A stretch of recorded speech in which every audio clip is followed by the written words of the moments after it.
Here, welcome to the show. Tell you what, I'm going to go ahead and give myself a few seconds by having.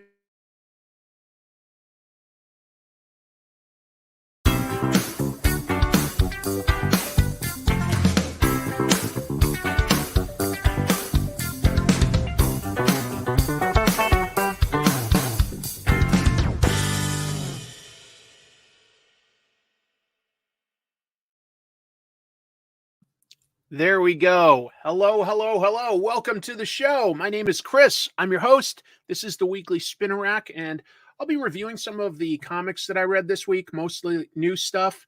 But I'll also be going over the comic book news of the week. That's what we'll start with.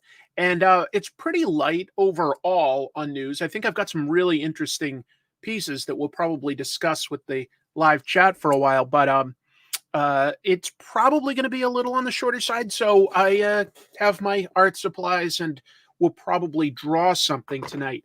So I'm kind of excited for that. Tell you what, let's give some shout outs to some folks that are jumping into the live chat. Lovely to see everybody. Thanks for jumping in so early. Great to see you all. Excuse me, hiccuped. I'm having a coffee. Keep my energy up. That's awesome.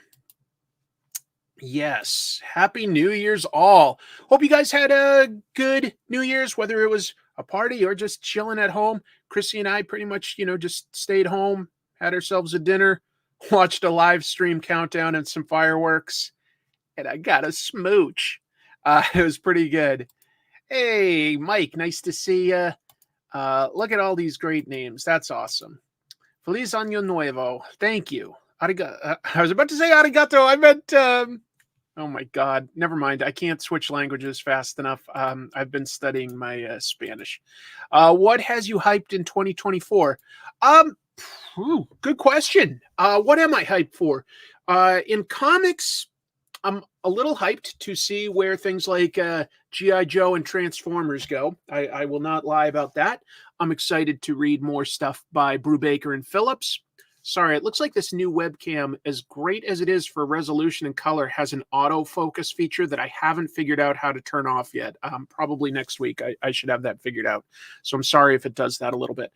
As far as I'm not really excited for any sort of events from Marvel or DC or anything like that.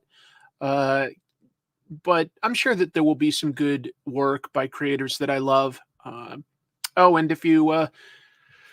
didn't know, on my other channel, Comic Tropes, I uploaded my annual top 10 list, the comics that I liked the most that I'd read from the past year. Little bit of controversy. I think overall I'm getting really positive comments. A lot of people either agreeing or saying thank you for the recommendations. I did recommend 3 different comics written by Tom King, so some people are a little on me about that. There's some people that do not like him, but I stand by my recommendations. I sincerely think that they were good. Maybe I could have mentioned a few more that I enjoy in my honorable mentions. The comics that I like. I like Conan right now.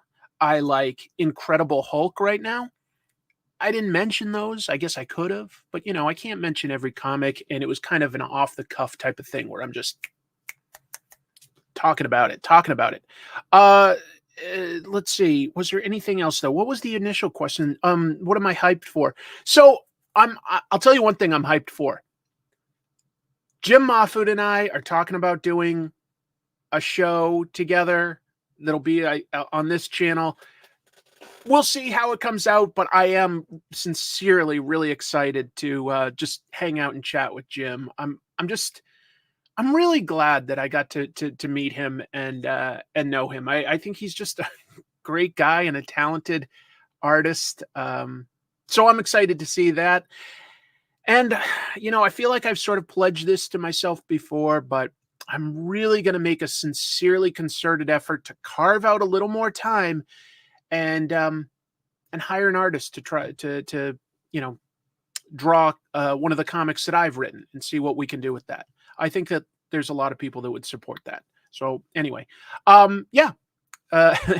thank you. Yes, nice shirt. It just happened to be clean. I don't think we get an actual Friday the 13th until September of 2024. Yes, I look at that stuff. But thank you very much. Let's see. Have I read Bad Karma or Parasocial by Alex do you mean DeCampi? I don't think I have read either of those. I've read some stuff by Alex DeCampi, but I don't think I've read either of those. No, I'm pretty sure that I have not. Let's see. That food one and Chris show is the best news in 2024 so far. Well, as long as things go well and we're still like working out some of the planning and technical stuff, but it's possible it might be out by the end of this month, and we'll see what people think of it. I think it'll be a lot of fun. Right. Danny DeVito did his Penguin comic this year, didn't he? I hear that was not so well received. I would love to talk about that someday, but I did find a Golden Age comic that I really want to share with you guys. I think I found a really insane one. So that'll probably be sometime this month too. But first, on Comic Tropes, I am going to talk about, finally, I've talked about wanting to do this one for a while, an artist named Floyd Gottfredson, who had over 40-year run on Mickey Mouse and sincerely made the Mickey Mouse comic strip fun, exciting, and gave Mickey Mouse a personality. I think with the news that Steamboat Willie has gone into the public domain, now is just the right time to talk about that. So that's what I'm working on right now. Can it top Dynamite Thor? Yeah, I think that this Golden Age one can top Dynamite Thor. Will it top 7-Eleven? I don't know, but we'll see what happens. All right. Yes, Public Domain. By the way, that's a good comic too. Public Domain by Chip Zdarsky. Good comic if you haven't read it. Let's get into the news. There we go. Look at me celebrating 2024. I sincerely bought this just for my top 10 video, and I was like, oh, I'll at least use it in a thumbnail now. So, yeah, that's hinting at some of the stuff we're going to talk about today. The CGC scam that's going on right now is fascinating, and I want to plug some other YouTubers and social media people when we get to that. So I'm just saying that up front. I will get there, and let's get into it. I'm sorry, I'm opening up some files here. There we go. All right. So the first thing I'd mention is Marvel had some news that surprised me a little. They are launching a book, I guess a team-up book, with two of Spider-Man's clones. Clones! We're at the point where Spider-Man has so many clones that are memorable that you can put two of them together and get a book out of it. So this is the ad that they released, teasing a partnership between his two most famous clones. Kane was basically an early attempt by the Jackal at cloning Spider-Man. He's sort of the dark, brooding one, you know, the unwanted, unloved son.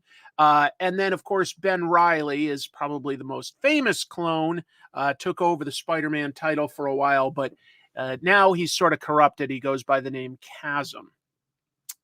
In March, by the way, I just want to mention this. In March, we are getting that Peter Parker, Miles Morales team-up book, The Spectacular Spider-Man. That comes out in March. And then this is obviously coming out in summer. So we're going to have two different types of Spider-Man team-up books. Yes, you are correct that Kane has died, but this is comics. So basically, Chasm, by the way, he's currently in limbo, the demonic realm, ruled by Madeline Pryor, the Goblin Queen. And Kane was recently brought back at the end of the recent Spider-Verse story that Dan Slott had. And I like that Spider-Verse story. It wasn't quite built up to be an epic event. It just happened in the new Spider-Man solo series, but it was a fun little story. So why are these two teaming up or you know, in a book together? I don't know. Am I my brother's keeper?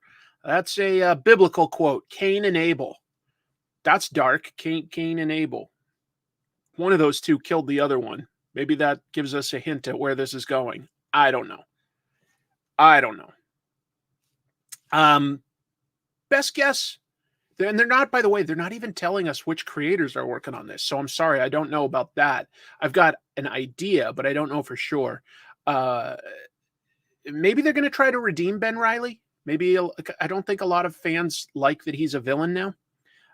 This will sort of be teased in an upcoming book that Marvel has called Web of Spider-Man. It's sort of a king-size annual type of thing with several stories that are like sort of coming up in the different Spider-Man titles. And the Chasm Curse of Cain one, it says in Web of Spider-Man, if I'm remembering right, written by Steve Fox. He does a lot for Marvel now.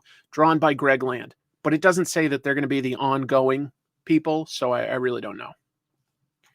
I can't claim to be a Ben Reilly fan, no. In fact, to be honest, the Spider-Clone story in the 90s that just sort of kept going and being extended and wasn't really structured well was a point where I dropped out of reading superhero titles on any regular basis for a while.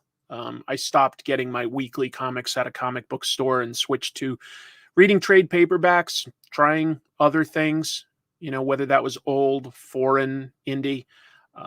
Eventually I came back to like getting stuff kind of regularly, but Spider-Clone era was not my favorite. Not my favorite.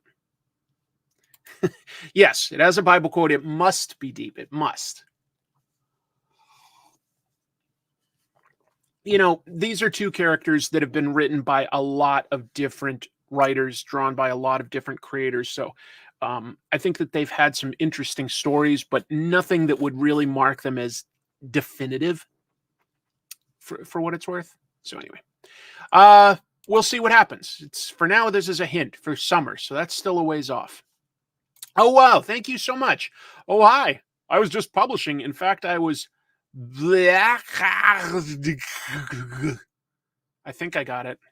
But thank you for the super chat, John. All right. I'm going to eat tonight. A taco for dinner. Staying with Marvel, I was fascinated with these. I don't know. I guess little things, I like them. They're cute, so they catch my eye. Does that mean that I'll actually buy these things? Not necessarily. Let me explain what they are. What you're seeing here are, they call them maquettes, which is basically another word for statues. So these are not posable action figures. These are little statues, 3 inches tall. Toy Sapiens is the brand that will sell these 6 maquettes based on, obviously, a number of Marvel heroes, each of them packaged with a comic book. Okay, fair enough. All we know for sure as far as release is that they're coming out in Asia in Q2, priced around $20. I'm sure they will come here, but for now, they're starting out in Asia. China, Japan, South Korea, probably the Philippines, that kind of area. Here's the weird thing about it. You can see up here this image. It's a Series 1 regular. Yeah, so this is designed to sort of be collectible. And you can get either regular, rare, chase covers. There's different levels of like what cover you will get. You always get the same figure, but they'll come with more rare comic books packaged with them. And you've got like just odds. You've got a 1 in 4 chance to get a rare variant. You've got a 1 in 8 chance for the chase cover.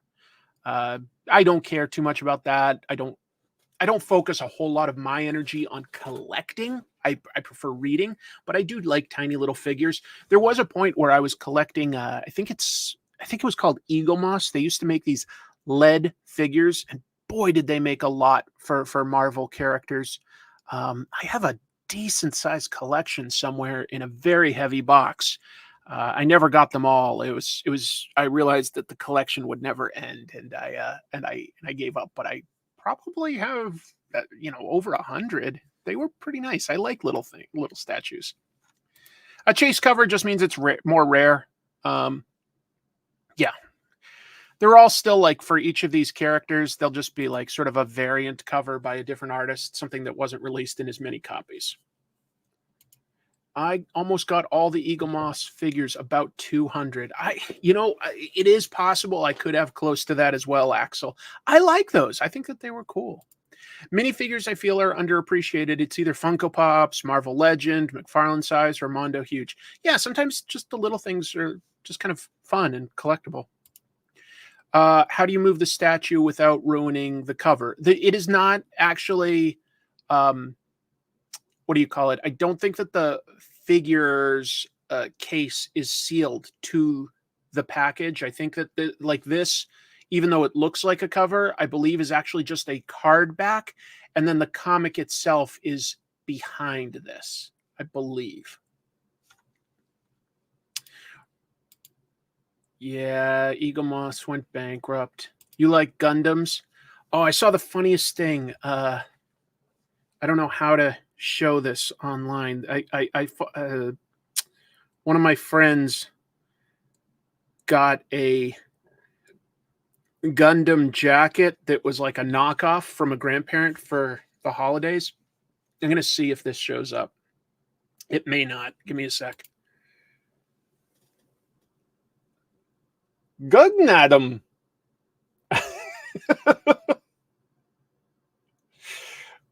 Would you wear that?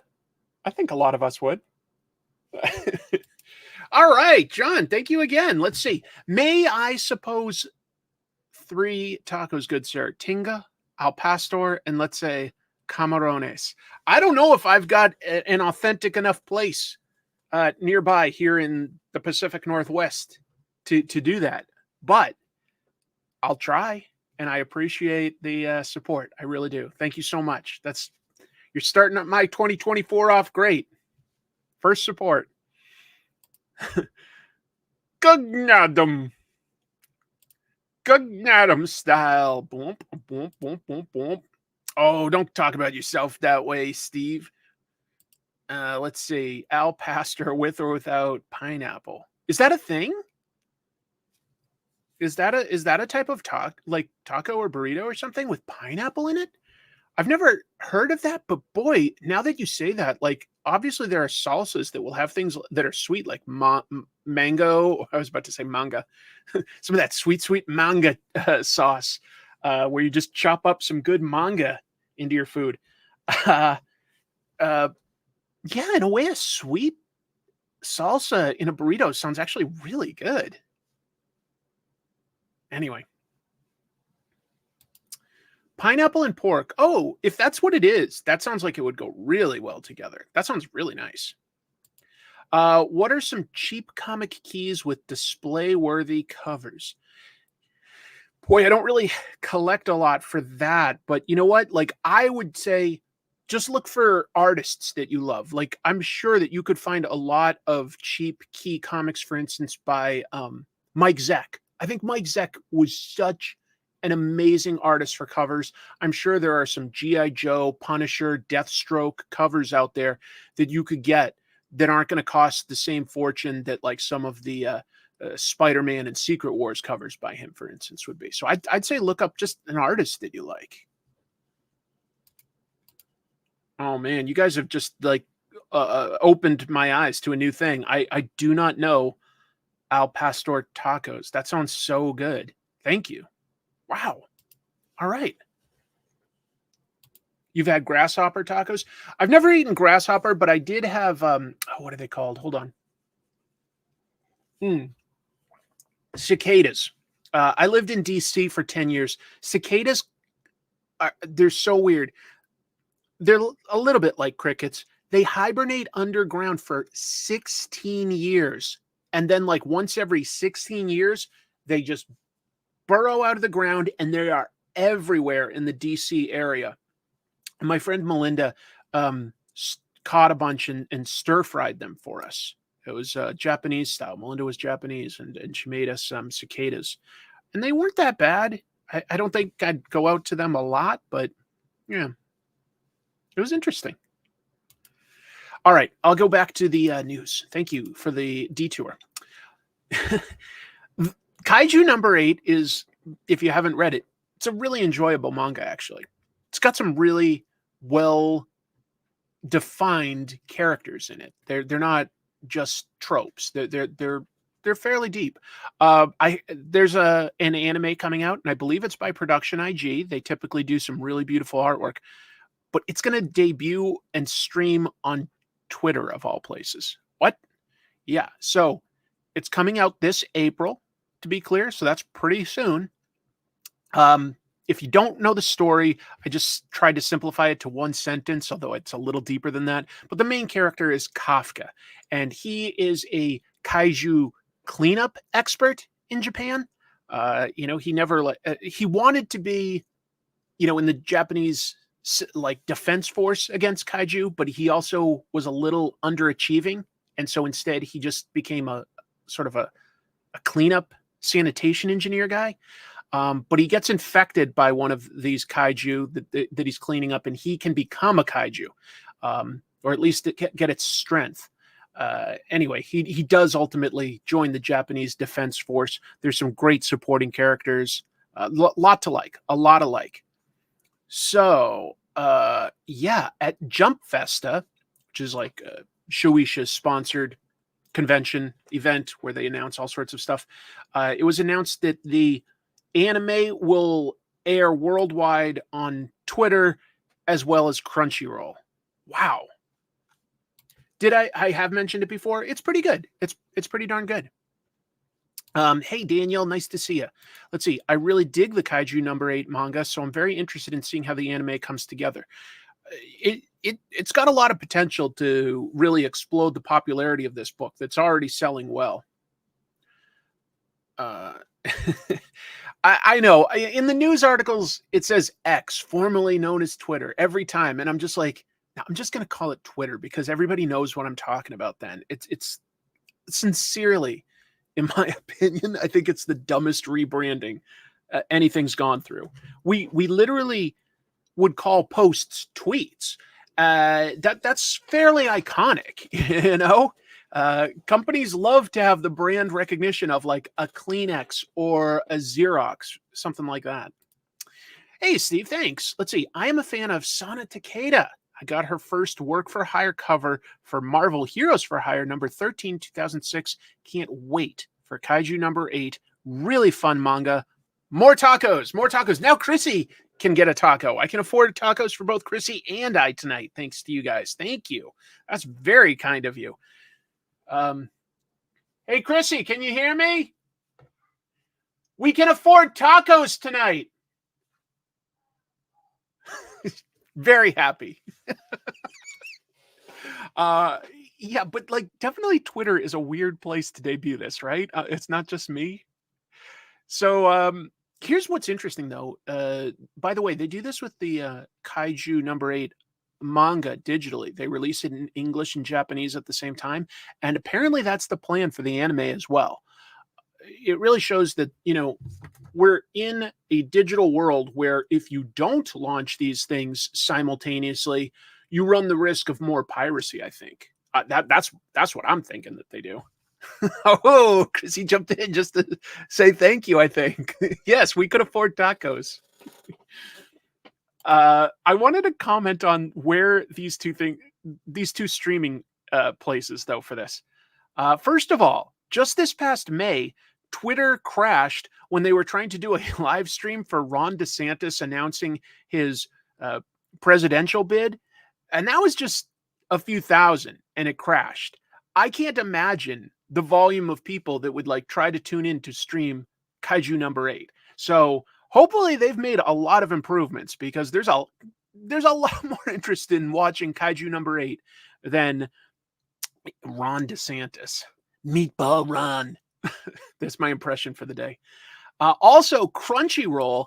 I appreciate that Crunchyroll is a convenient way to stream anime. It's got a decent selection, but I will say that thing crashes like nobody's business. So here's some of the things it's crashed for when they've debuted new seasons: One Piece, Demon Slayer, Chainsaw Man, Attack on Titan, and Dragon Ball Super. Those are all things where the Crunchyroll platform just crashed. So I predict Kaiju #8 will come out. Both of these services will probably crash, and 2 or 3 days later, you'll get to watch it. That's my guess. That's my guess. Maybe I'm being too negative, but that's just a guess. Aw, John, thank you. Now we can afford tacos for 2 days this week. My God. Or maybe I could just get one to eat and one to keep. I could slab one of the tacos and put it on my shelf. That's what I think I'll do. I'll get one to eat and one to collect. Oh yeah, Crunchyroll's real finicky. When they debut like a new season of one of these popular animes, it always crashes. It always crashes.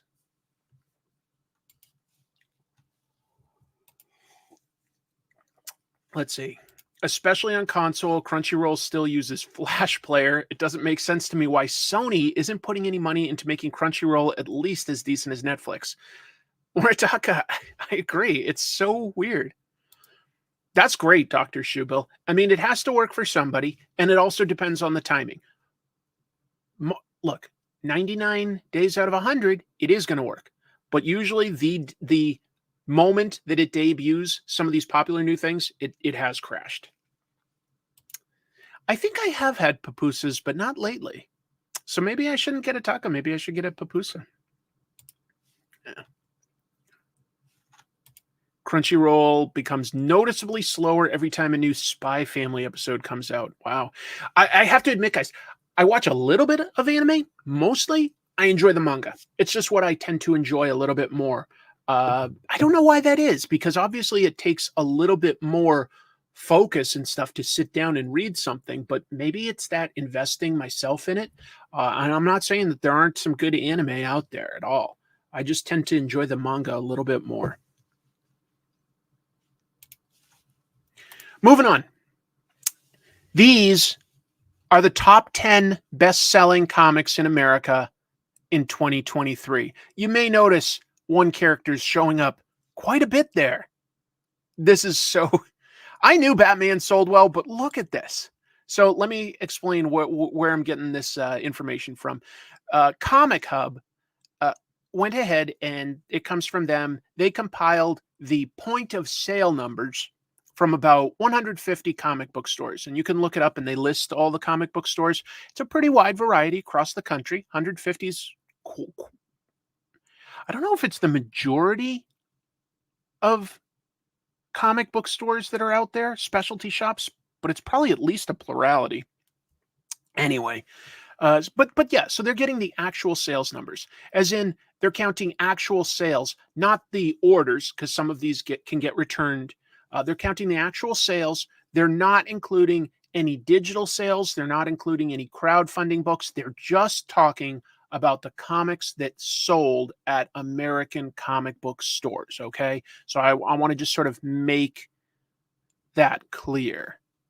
And here's the list.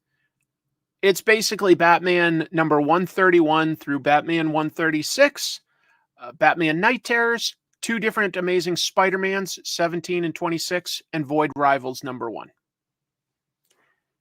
Keep in mind, they probably didn't get like the data up until the last few weeks or something, or maybe even a month or so. But this is, yeah, this is just interesting. You know, I don't think any of us would be surprised that Batman ends up on this list. Would we be surprised that Batman takes 1, 2, 3, 4, 5, 6, 7 slots? 7 of the 10 slots. So if any of you have been into a comic book store lately, at least this is my experience. The Batman and Batman spin-off and Batman-related titles, I've never seen DC put out so many as in 2023. But, I mean, I guess it's because it sells. So that's just bonkers. Just wild. I understand why this Amazing Spider-Man made it in. That was number 26. That was the one that killed off Kamala Khan, Ms. Marvel. So that did get a lot of hype. That makes sense. I don't remember why issue 17 was a big deal. I think that was a story with Chasm, Ben Reilly. Void Rivals obviously was sort of the first in the shared Energon universe stuff, and it has Robert Kirkman's name, so that makes sense. But yeah, there's, you know, these are all things that sold, like starting here, like about 100,000 copies or more. So it's a lot. It's a lot. We don't have the actual numbers. They gave an index basically, so you might be able to ballpark estimate it, but they didn't show the actual physical numbers. Instead, they just listed for us. Comic Hub did, like the 10 best-selling comics, and Batman took 7 slots. I don't tend to do resolutions. I just feel like I literally forget. But I think that I want to try to improve the quality of my shows a little bit, and I want to uh, focus on eating better, and I want to put out a comic. So those are some of the goals that I have. I'll say that those are goals. World's Finest is a really nice comic, but it isn't selling the same as just Batman or Spider-Man. But it is, for my money, a great looking and a great reading book. Like World's Finest is really, really fun right now. Really, really good. Batman has to be very close to hitting the saturation point if it has not passed it. Good luck to you, Moritaka. Good luck to you. I thought that would be interesting to share. Comic Hub put this together. I came across this article on Bleeding Cool, so that's where I found this one. But if we're going to talk about the best-selling American comics, let's also talk about some of the most manga sold.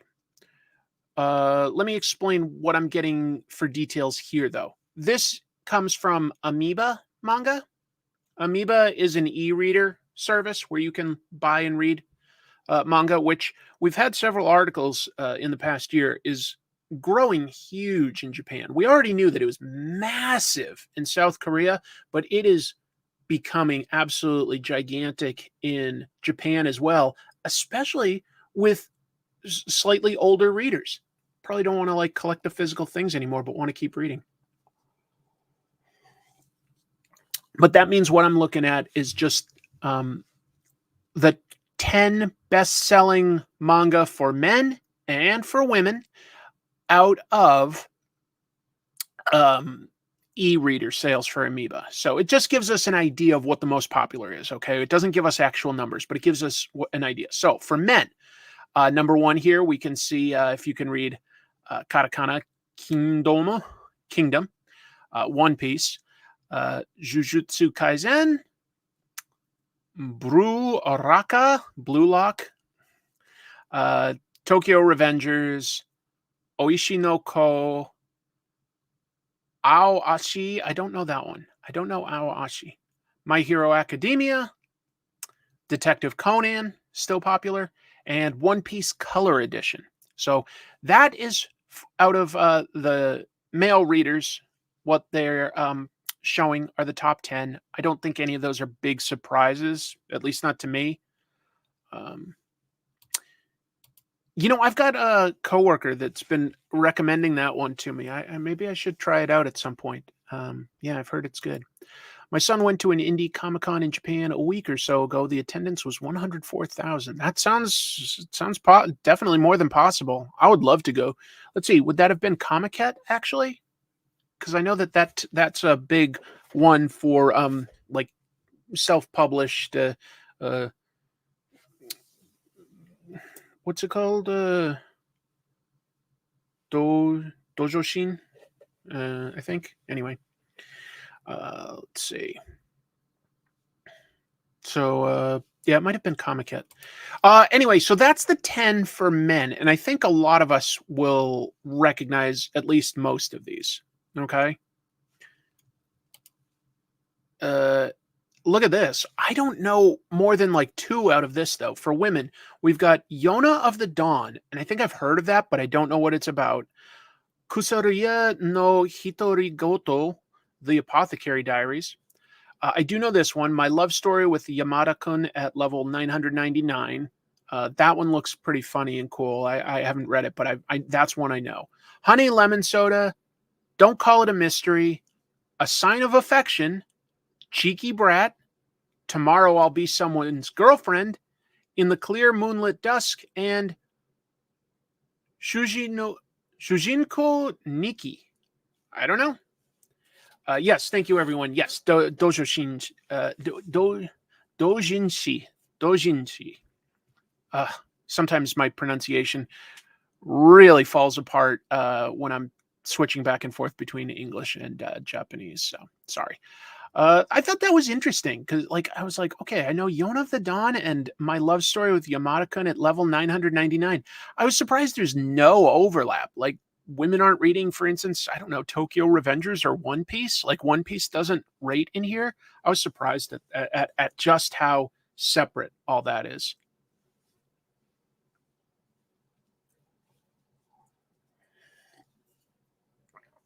Yeah. So anyway, just thought I'd share that. Go over the American and manga comics that seem to be the most popular right now. Batman, Kingdom, One Piece, that's the stuff. So let's talk about what I think is probably going to be the biggest discussion tonight on the show. The CGC group acknowledging this new Reholder scam. And let me set up some terms first of all. CGC, you probably all know, they're one of these grading companies, something like comics grading collectibles. I don't know exactly what it stands like for, but so you send them a comic, they have several experts look at it, and I don't know, like they average like the top two and drop off the bottom one, something weird like that. Their website explains their exact process, but basically they have some experts look over your comic, come up with a grade, and then they encase it in what's colloquially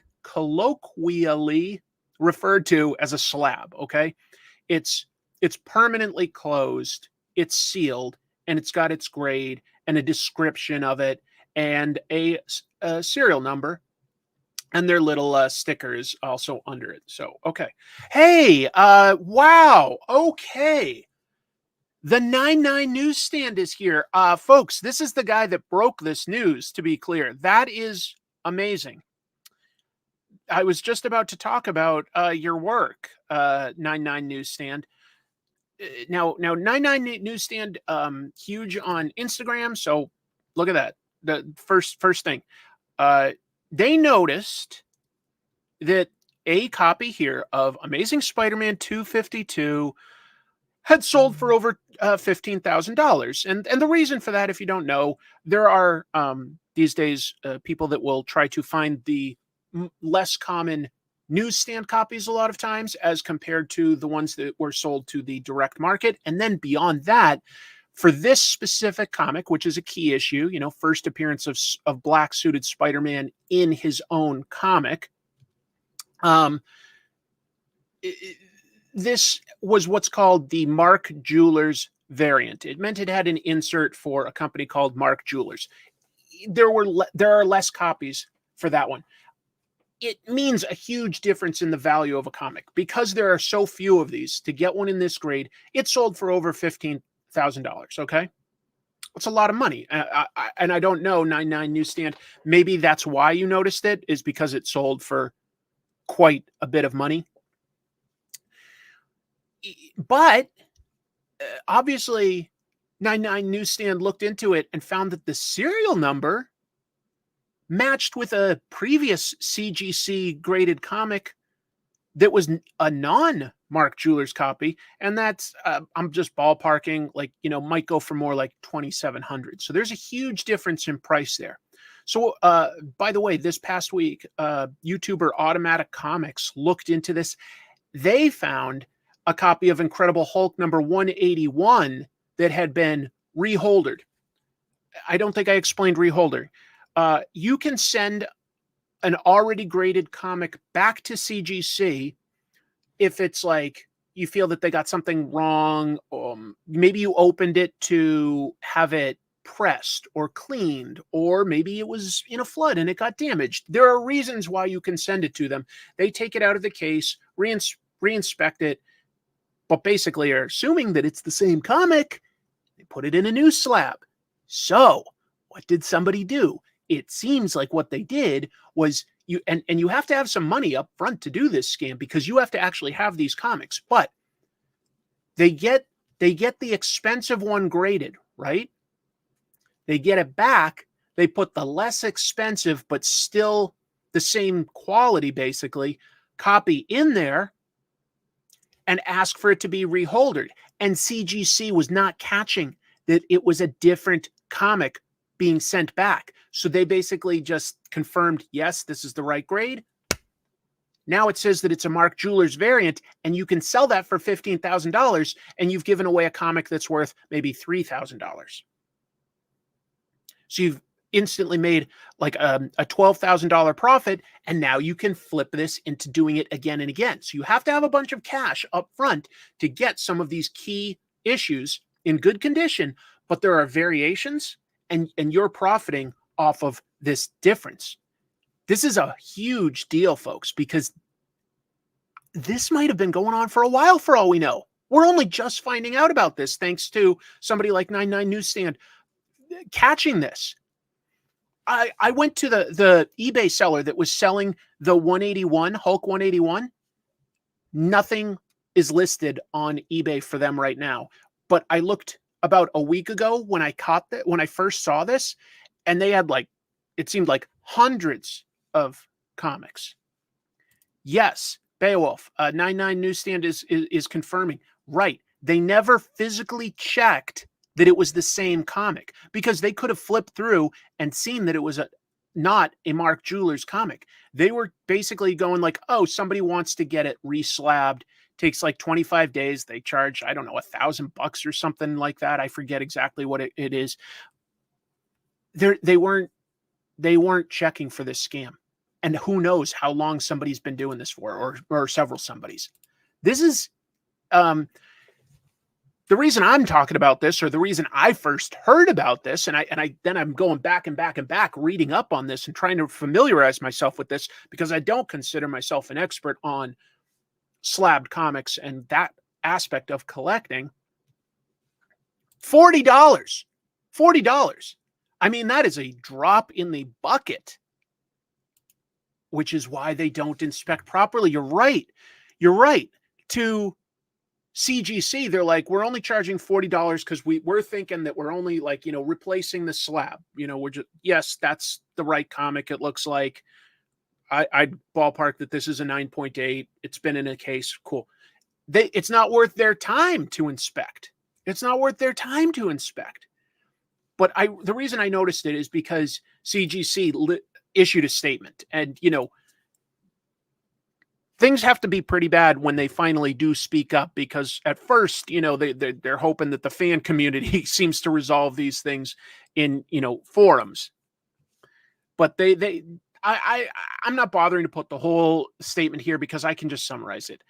They acknowledge that the scam exists. They pledge that they've hired an independent investigator to see how deep the problem goes and exactly who has been doing it. And they have pledged to make victims of this scam whole. So think about how easy this would be to do in some ways, because I feel like they've really damaged their brand here, folks. I mean, CGC is pretty trusted, and if I saw this comic at a convention, I go, oh, that's a book I've always wanted, and that's the Mark Jewelers variant. Boom, I get it. And then who knows? Maybe 20 years later, I'm an old man, and I'm like, I just want to read it. So I crack it open, and then I realize that it's the non-Mark Jewelers variant, and I just paid somebody an extra $12,000. Well, now it's way too late to get my money back. So anyway, folks, if you look on Instagram, you've got the 99 Newsstand, pretty huge piece of comic book news that they broke. I want to give all the credit in the world to them. I noted it right up front here in the story. And fortunately, there are other YouTubers like Automatic Comics and Swaggelhaus, a couple other places that have been investigating this to find how deep this goes. But Automatic Comics definitely seems to have done some really good detective work in finding that issue of Incredible Hulk 181.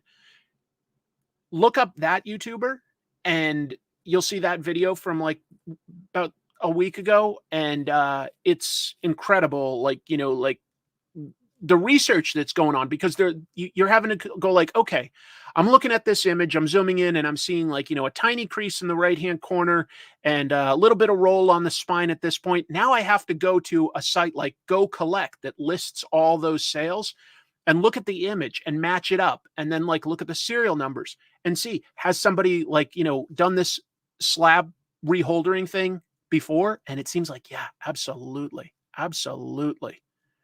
Well, you know, I feel like this is one of the biggest problems I've ever heard of with slabbed comics, because, you know, we've had some stories where, say, a less reputable seller is taking comics to be graded and they're really slow to turn it around, and people are wondering if they'll ever get their books back. And that's one thing, you know, like, but the number of people affected versus how many people may have already been affected. For all we know, people have been reholdering this stuff for years. It's scary. It's really scary, because now a lot of people are like, okay, can I trust, like, do I need to crack this open to confirm that this is what I actually own? And that obviously, like, potentially drops the value. Just amazing. Just amazing. I do get you there, M. Joseph. You know, I don't mind if people are into the collecting aspect. I get the fun of that. Personally, I'm really about the reading and the experience. I'm about the storytelling. That's what it excites me the most. But I don't blame people at all for having fun with the collecting aspect of it. I definitely had a bit of that when I was a teenager, and I'm sure that if CGC and similar grading agencies existed when I was a teenager, I would have been getting in. If you can reseal the case without any indication of tampering, every graded comic is now useless. I don't know, you know, and maybe there is evidence of tampering, but if they allow this reholdering without any serious inspection, you know, it's more like you could theoretically have been organizing your comics on your wall and you dropped the slab, and if it fell in just the right way, it might have cracked open. You know, it's not invulnerable. It is plastic. So that's probably a reason why somebody might have gotten something reholdered. But yeah, just crazy. Let's see. I'm sure CGC knew that their slabs could be tampered with. CGC Forums has been talking about it for years, but CGC never addressed it until the videos were made. I'm sure that they were not looking forward to having to get into this, because think about it from their point of view. They're a business. Now they have to do a couple things differently. They have to make sure that these slabs are less tamper-proof potentially. That's going to increase their overhead. Or they have to increase their inspection process and security. That increases their overhead. Either way, they're eating into their profits, or they have to increase their prices, which means they're less competitive because there's a bunch of other people. So I don't think I'm overstating how big a deal this is. I really think that this is just kind of cratered the credibility of CGC until they do more than issue a statement and say, like, we have completed our investigation. Here's how the investigation was done. These are the problems that we found. I don't know.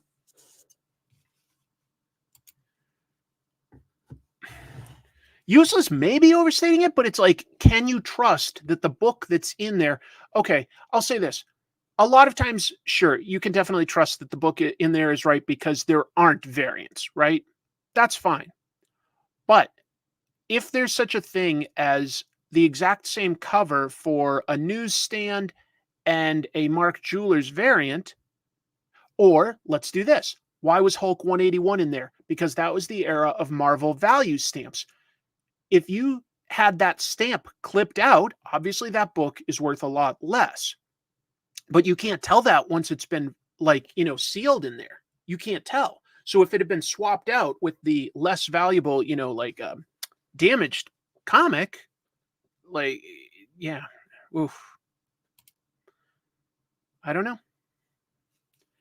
I wonder how many reholder requests CGC has gotten since this broke. I mean, hopefully they've paused their reholdering process, right? Until they figure this out. I would think. So, big news. I guess I've said pretty much everything I can say about it for now. What I'd recommend if you find this topic interesting, check out obviously the 99 Newsstand on Instagram. Check out some of the YouTubers that get into talking about graded comics. Let's see, buying raw or graded both require caution and careful thought before diving in. Exactly. I think that when grading started to become popular, it allowed people to sort of speculate without having to be sophisticated buyers. And by sophisticated, I mean very well educated on the book, why it's valuable, and what similar books are out there, and what could potentially make a book worth less. So I feel like this does a lot less to even the playing field. You're going back to now a sophisticated buyer can benefit off this, but if somebody just wants to get into it to like flip a book, they're running some big risks. They're running some big risks. I think it is resolvable. I think it is resolvable if they find a way to make it clear that so for instance, if a book is if a slab is broken, for instance, you could probably have certain like holographic seals across the edges or something that would be like very, very, very difficult to duplicate or replace properly. And I think that there just needs to be a lot more skepticism from CGC as well as buyers as to like, what is the condition and is there any provenance? That's something that you rarely had to do with getting slabbed books, but you would have to for like, big auction sales. The provenance means the history of it. How much history do we have on this? Where it comes from? Is that a reliable or reputable source that's giving me this information? So that's what I mean by trying to be a more sophisticated buyer. We might need now more evidence of the provenance. Well, that's kind of you because I don't consider myself an expert here. I really just wanted to share this news and just sort of like shine a light on it. And people that are more educated about the story and the collecting aspect than I am will hopefully, take the ball and run from here. But, it can never hurt to share information. I wanted to give it like, it's time to breathe. 99 Newsstand, thank you so much for dropping in to sort of like answer some questions of people in the audience. And thank you for your work in finding this out. It's a big story. It really is. You should be proud of yourself that you caught this news because it really is big. I'm going to move on to some other news. It's not going to be as big as this for a minute. We're going to just get a little palate cleanser. Fantagraphics picked up the English rights to a graphic novel. Thank you. You too. That's a fair question. Let me just, do I have any graded comics? I believe I have two. One I won, and I can't quite remember what it is. And one I bought at the beginning of the pandemic when the publishers briefly went on hiatus and the comic book stores had nothing new to sell. I really wanted to support my local comic shop. So I bought a CGC graded copy of, I believe it was Ninja Turtles #5. You guys know I'm a pretty big fan of Ninja Turtles. That was something where I was like, you know what? Like, I don't personally need the graded copy, but I like having it and it supports the store at a time when it wasn't able to sell as much. So that's basically the one time I got it. Yeah, so that's nice to have, if I could afford it, trust me, I'd get a Ninja Turtles #1 graded, but yeah, that's about all I have.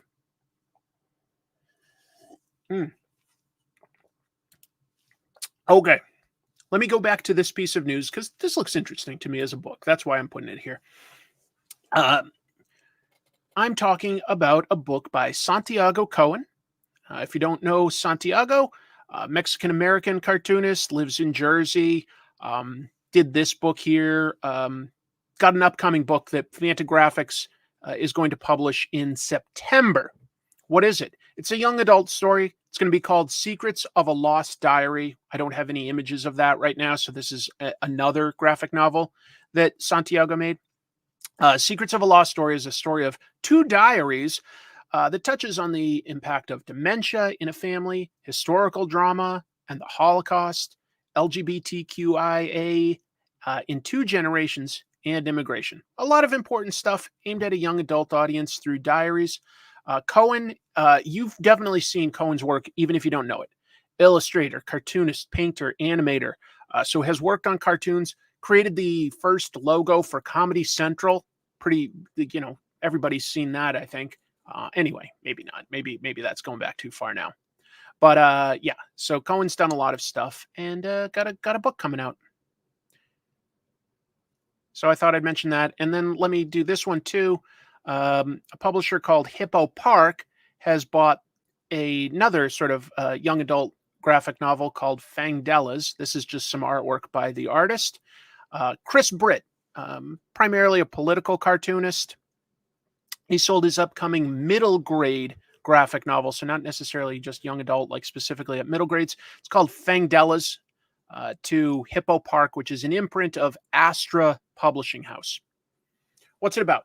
Stories about the adventures of a multi-generational vampire family whose comfortable castle life is turned upside down when their son hurls insults at a few of the most famous monsters of all time.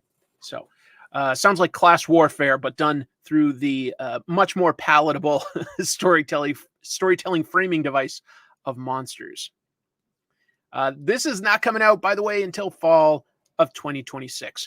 But I think that when we talk about both of these, it just shows that publishers are really interested in doing more young adult comics. Stuff like Dogman and stuff by Raina Telgemeier, etc. That stuff sells so well for so long. New generations keep buying it. This book looks really cool. I had never seen this as a Kickstarter, but apparently it was several Kickstarters. Dark Horse has picked it up now. It's called Slightly Exaggerated. Maybe some of you know it. Here's their official description of the story. Set in a land where sky whales and airships populate the horizon, this action-packed story follows Mia and her companion Winston, caught in a scheme well outside their comprehension. Mia's talent for treasure finding has dragged them into peril, with factions waging war to obtain 3 sacred relics capable of granting a person the power of a god. A terminally ill adventurer in a race against everyone, Mia is prepared to sacrifice everything to save her friends. Okay, good. Let's see. There's the creative team. Writer Curtis Clow, artist P.S. Bach, colorists Roman Titov and Eva de la Cruz, letterer Tobin Racicot. The creators have funded this series through multiple successful Kickstarters, I think 4 Kickstarter campaigns. But now Dark Horse is going to put it all together into a trade paperback, collecting issues 1 through 4, and that's coming out July 9th to bookstores, July 10th to comic book stores. Has anybody read this one or familiar with the creators?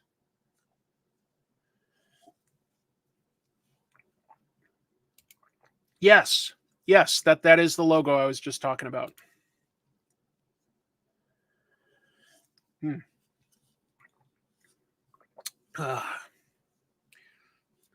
Mainichi kohi ga nomimasu. Thank you for the super chat, Steve. Captain Underpants when I was a kid. Oh, when I was a kid, kids still love it. Right. Yeah, that was after my time, but I definitely still see it in, the Targets and Walmarts and everything. I guess nobody has read this, but I just thought that it did look pretty. It sounded like a cool premise. If you can do successful Kickstarters to get these 4 issues out. Oh, yeah, right. Oh, nomimasu. Got it. Oops. Kohi o nomimasu. My bad.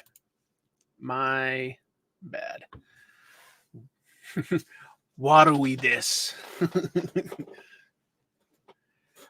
Yeah, yeah. I think honestly, it's a lot. The colors there remind me of what Mobius did. So credit to the colorists. Part of why I mentioned them. But I agree. Reminds me of something like Azarak. Oh wow, hold on. Still practicing Japanese. Good stuff. We had a bit of a shake here in Osaka yesterday. Not as bad as Ishikawa. Right. Yeah. So to any of my viewers over there in Japan, like just know that, my sympathies are with you as you deal with the aftermath of these quakes and the tsunami. I'm really sorry to hear about that. What a rough way to start the new year. I guess we should be somewhat grateful that it was more the western side that's a little less populated. But yeah, I'm really sorry to hear that that you did that.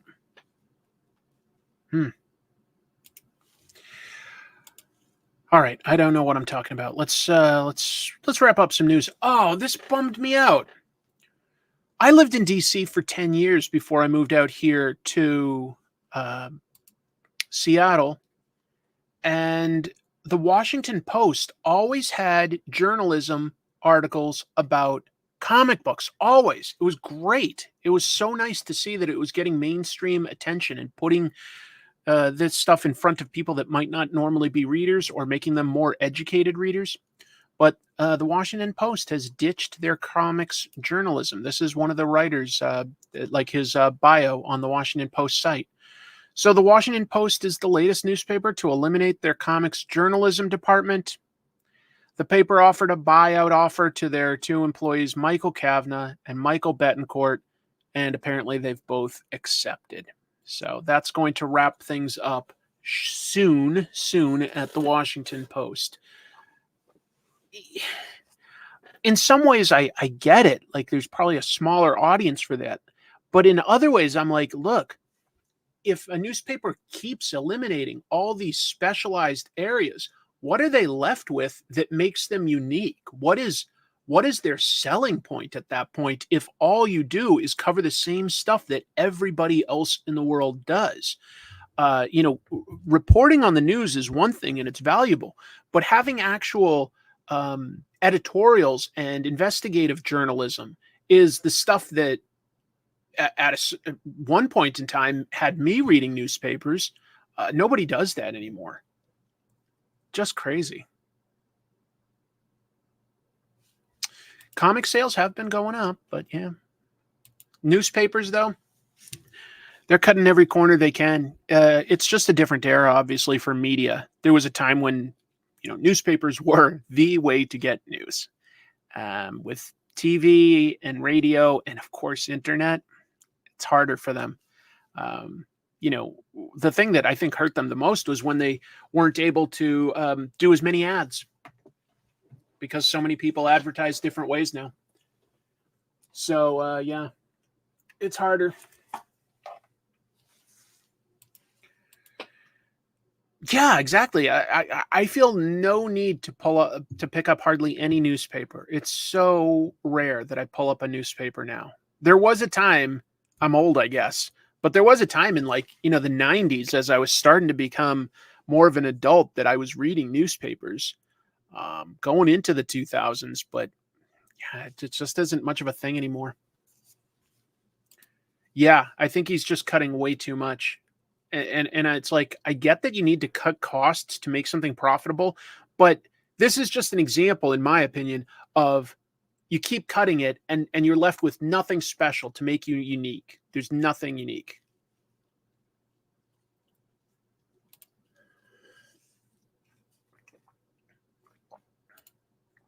Oh, that's crazy. Boston Herald is up to $3.50. I used to be a paper boy for the Patriot Ledger in Massachusetts, and I want to say that a daily newspaper back then was like 75 cents or something. So that's wild to see how much inflation had it go up. Let's see. I'm in Canada. All our newspapers are subsidized by the government. Overpaid hacks living behind desks, giving horribly privileged interpretations of reality. Jeez, okay, that's dark. I don't know. Thank you, Michael. Please give the channel a thumbs up. It helps. Oh, thank you, man. That's so nice of you. Oh, wow. I just realized that your icon here is a famous painting that I like. What is it? Like Man Standing Over the Fog? Something like that. Oh, it's so good. Thank you, though, for the support. That means a lot. All right, moving on. There was a Walking Dead game that came out very recently, and it's already gone. Let's talk about that. This is an image of the game that I'm talking about. So Skybound Games and Other Ocean Interactive shut down the game Walking Dead Betrayal the end of last week. I only just heard about it. This has already happened. The game had only launched on September 14th. So that meant it was up for about 3 months, just 3 months before they shut it down. That is a very brief window for a game, especially with that kind of recognizable IP. People who bought the game on Steam apparently will get a refund. So I guess that's good. What was the issue? Apparently not enough people bought it to make the multiplayer component worthwhile. Like I went to look at some of the reviews and a lot of them were saying, I'm just waiting here for somebody else to come on so that I can actually play it.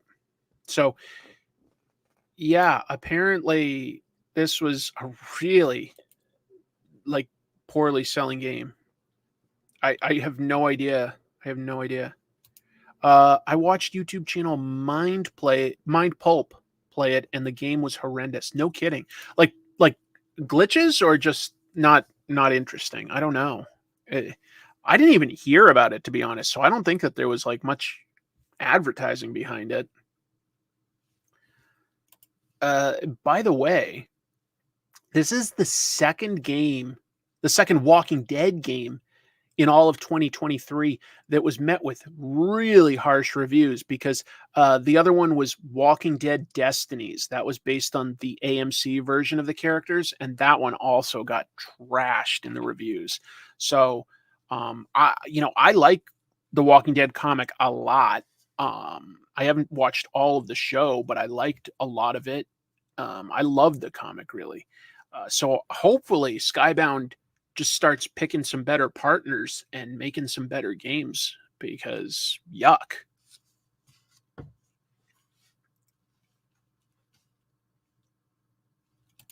The reviews for this Walking Dead game were brutal. Glitches, bad story, false presentation of story options, bad graphics and gameplay.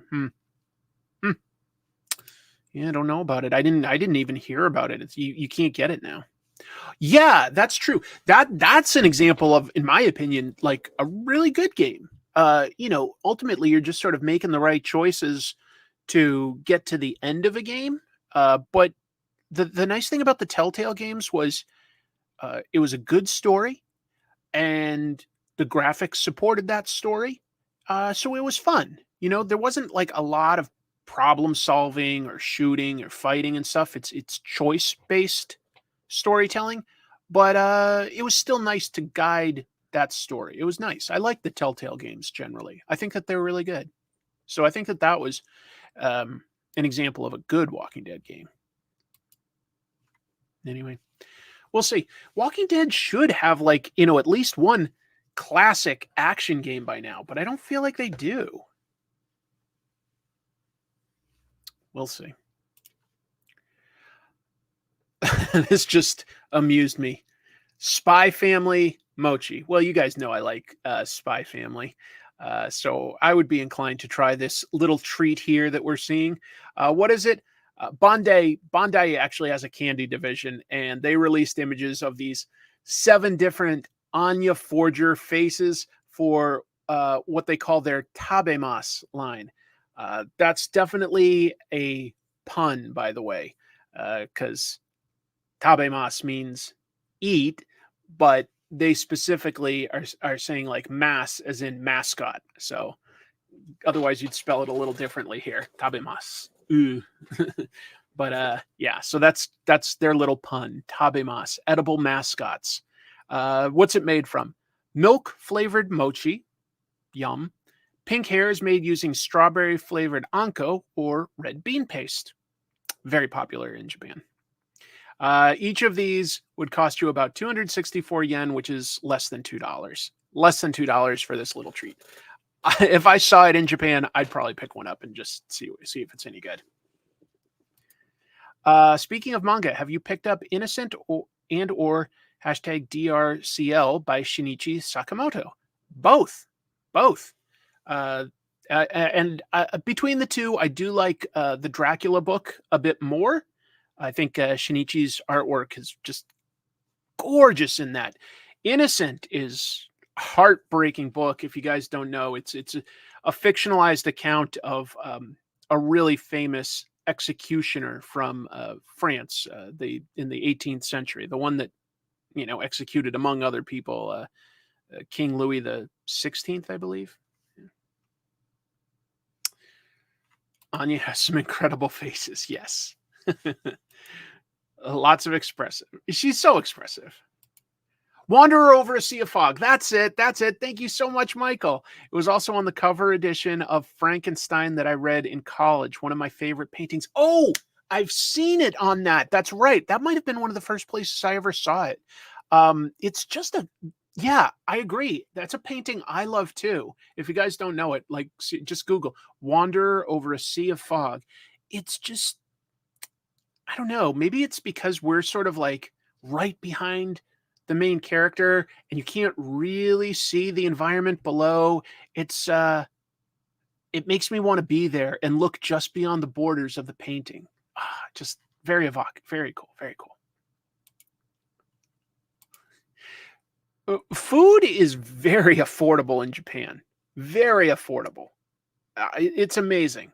I'm surprised more people in Japan aren't obese because their snacks are so cheap. But anyway, they're more diligent about eating well. Angouleme has had their nominees announced. If you're not familiar, Angouleme is a prestigious comics festival. I think you could definitely argue it's the biggest awards in Europe for comics. So that's coming up the end of this month, the 25th to the 28th. I would love to go there someday. I would love to just experience it. That's all. I don't know if I'd have a great time, but I think I'd have an okay time. I'd be curious to see it. Oh, also, Angouleme is super close to that. To a lot of the areas where Jack Kirby fought in World War II. And ended up getting frostbite and getting sent home, and the rest of his platoon was wiped out. But Kirby helped capture a castle close to Angouleme. So it's really fascinating history of Kirby there. Because he could draw, he was given the very dangerous job of being a forward scout. He would go forward and create a map of enemy locations and what it looked like and where it was and stuff like that. But it was also very, very cold, and he's drawing and stuff. He got frostbite. Anyway.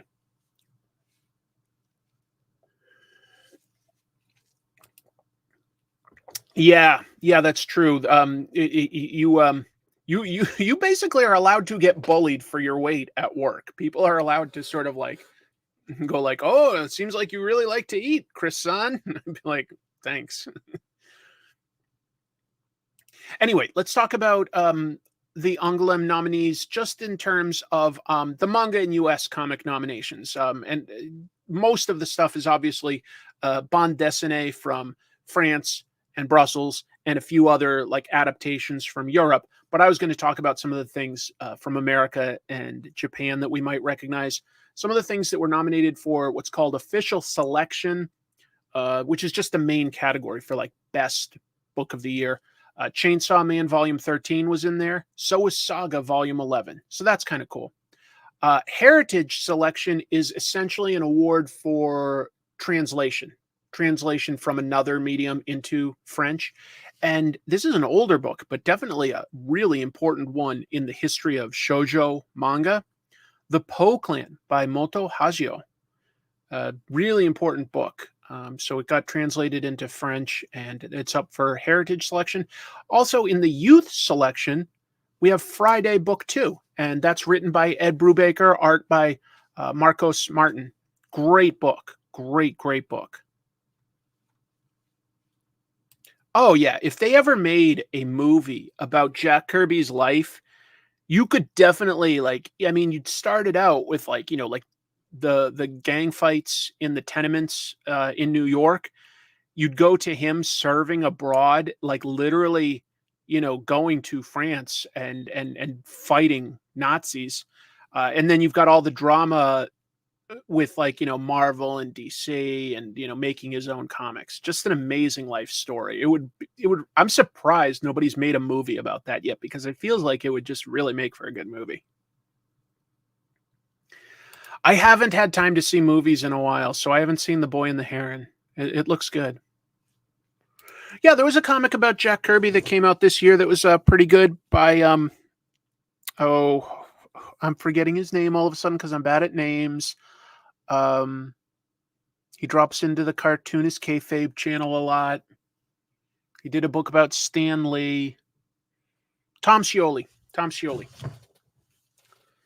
Oh, yeah, that's true. Like, Jack Kirby also drew for the CIA without knowing it, to be clear.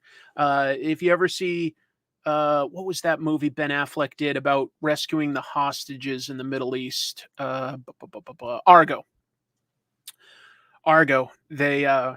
The CIA worked with somebody in Hollywood to pretend like they were going to film a movie, like that they were Canadians that were going over to film a movie, but that was just the pretense so that they could get out and smuggle out some American hostages. Argo is a really good movie.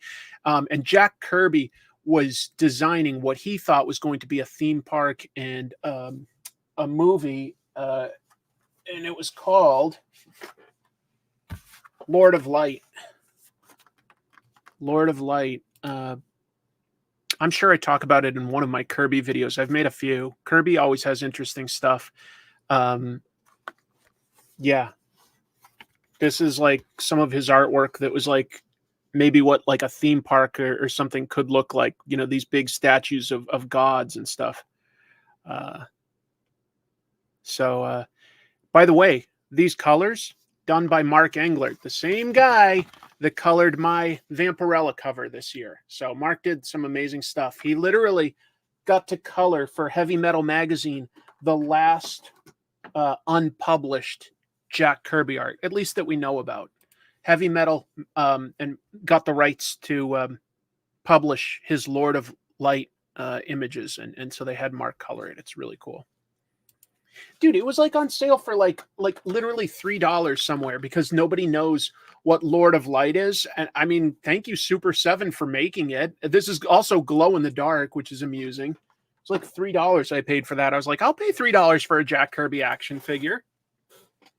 Oh, absolutely. But, you know, I think when you look at Kirby's artwork, you really see that I did this in one of my episodes. He was definitely influenced by a lot of the indigenous tribes of South America with his designs, and I think that translated from Galactus to, you know, characters like Hela and certainly Lord of Light. Yeah. All right, I've got one last piece. No, two more pieces of news. So the Dwayne McDuffie Award was given out again this year. I've made an episode about Dwayne McDuffie and Comic Tropes. Great writer. I miss him. He's gone too soon. The 8th annual Dwayne McDuffie Awards, originally organized by his widow. It's an award for diversity in comics. That's what it's called. And it went to this book called Ripple Effects. I think I wrote The Ripple Effect. I meant Ripple Effects. My apologies. Jordan Hart, Bruno Chirello. They made a 2022 miniseries called Ripple Effects, published by Fanbase Press, and it tells the story of a diabetic superhero. So just talking about sort of like hidden diseases, like diseases where you can't like easily see that somebody has it. An interesting idea. The awards was hosted by Phil Lamar. He's hosted it before. You can watch it if you're curious. It's on the Beats YouTube channel, as in the Comics Beat. And this year's judges, listen to who they had. Marv Wolfman, Colleen Duran, Heidi McDonald, Jamal Eigel, Joseph Illage, Nyla Magruder, Kevin Rubio, Jeffrey Thorne, Matt Wayne, and Will J. Watkins. So they had quite a judges crew, but cool that they got Marv Wolfman in there. Yeah. Nice. Love Phil Lamar. Yes, Green Lantern. Exactly. Oh, cool. Yeah, Dwayne McDuffie. Wish he was still here with us. Do you know that I mentioned this a bunch, but it turns out he was half brothers with Keegan Michael Key. If you know that actor and comedian, he only found out once Dwayne McDuffie passed away that they have the same father. So they never really got to know each other. But yeah, two famous people. All right, last piece of news. Ram V announced that he's going to leave Detective Comics. But just to be clear, this was always the plan. He's not leaving early. Let me talk about it. So he began writing a serialized story in Detective Comics issue 1062 back in the summer of 2022. And he posted to Twitter this past week that his run is going to end with issue 1089. So almost 30 issues. The story has been broken up into literally a 3-act structure. It even had an intermission issue, which was really cool. A lot of people have said it's good. I haven't read it yet. I'm going to have to read it as a trade paperback at this point. I guess it's got Batman going up against the mysterious Orgum family. And the final act, which is about to start, is going to be called Nocturne. That's it. So, let's review some comics that came in this week. Bear with me. Turning on a camera. And I'm going to present an extra camera. Do I not have it plugged in properly? Hold on.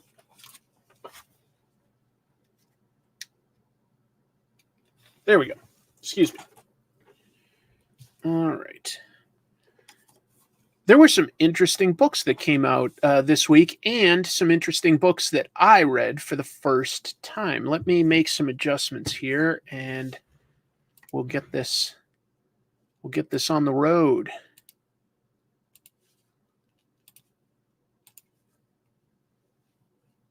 Let me zoom in a little bit more. Oh, I've talked about this before. That's a fair question. I sell cars. I'm a car salesman. Yeah. I got my degree in advertising and in advertising. I meant marketing, and I did that for over 15 years. But I moved across the country for a job. Got laid off after like about 3 years. Tried to stay in my field, but couldn't make the connection. So I just decided to do something very different. The battery should be fine, but thank you, Scottish comedian. Not comic related, but I did see that house blow up in Arlington, Virginia. It made me call a friend from back there because he lived really close. So I've heard a lot of good things about this book, Dan to Dan, and I decided to finally pick it up. It is one weird manga, folks. This is Momo. She's the main character. She sort of befriends a little bit this nerdy guy whose real name is Ken, but she calls him what is it? Okarun, because he's into occult stuff. So he's kind of like an otaku for specifically for aliens. He believes in aliens. She believes in spirits, but neither believes the other one. So they squabble a lot, which is pretty funny.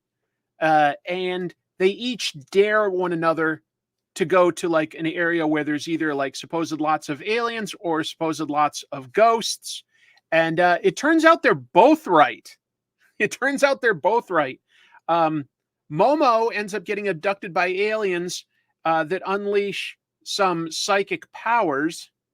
And then Okarun ends up being infected with a spirit and like having weird ghost powers or something.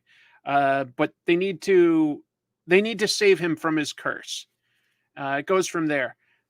There's some pretty funny characters in it, some pretty cool action.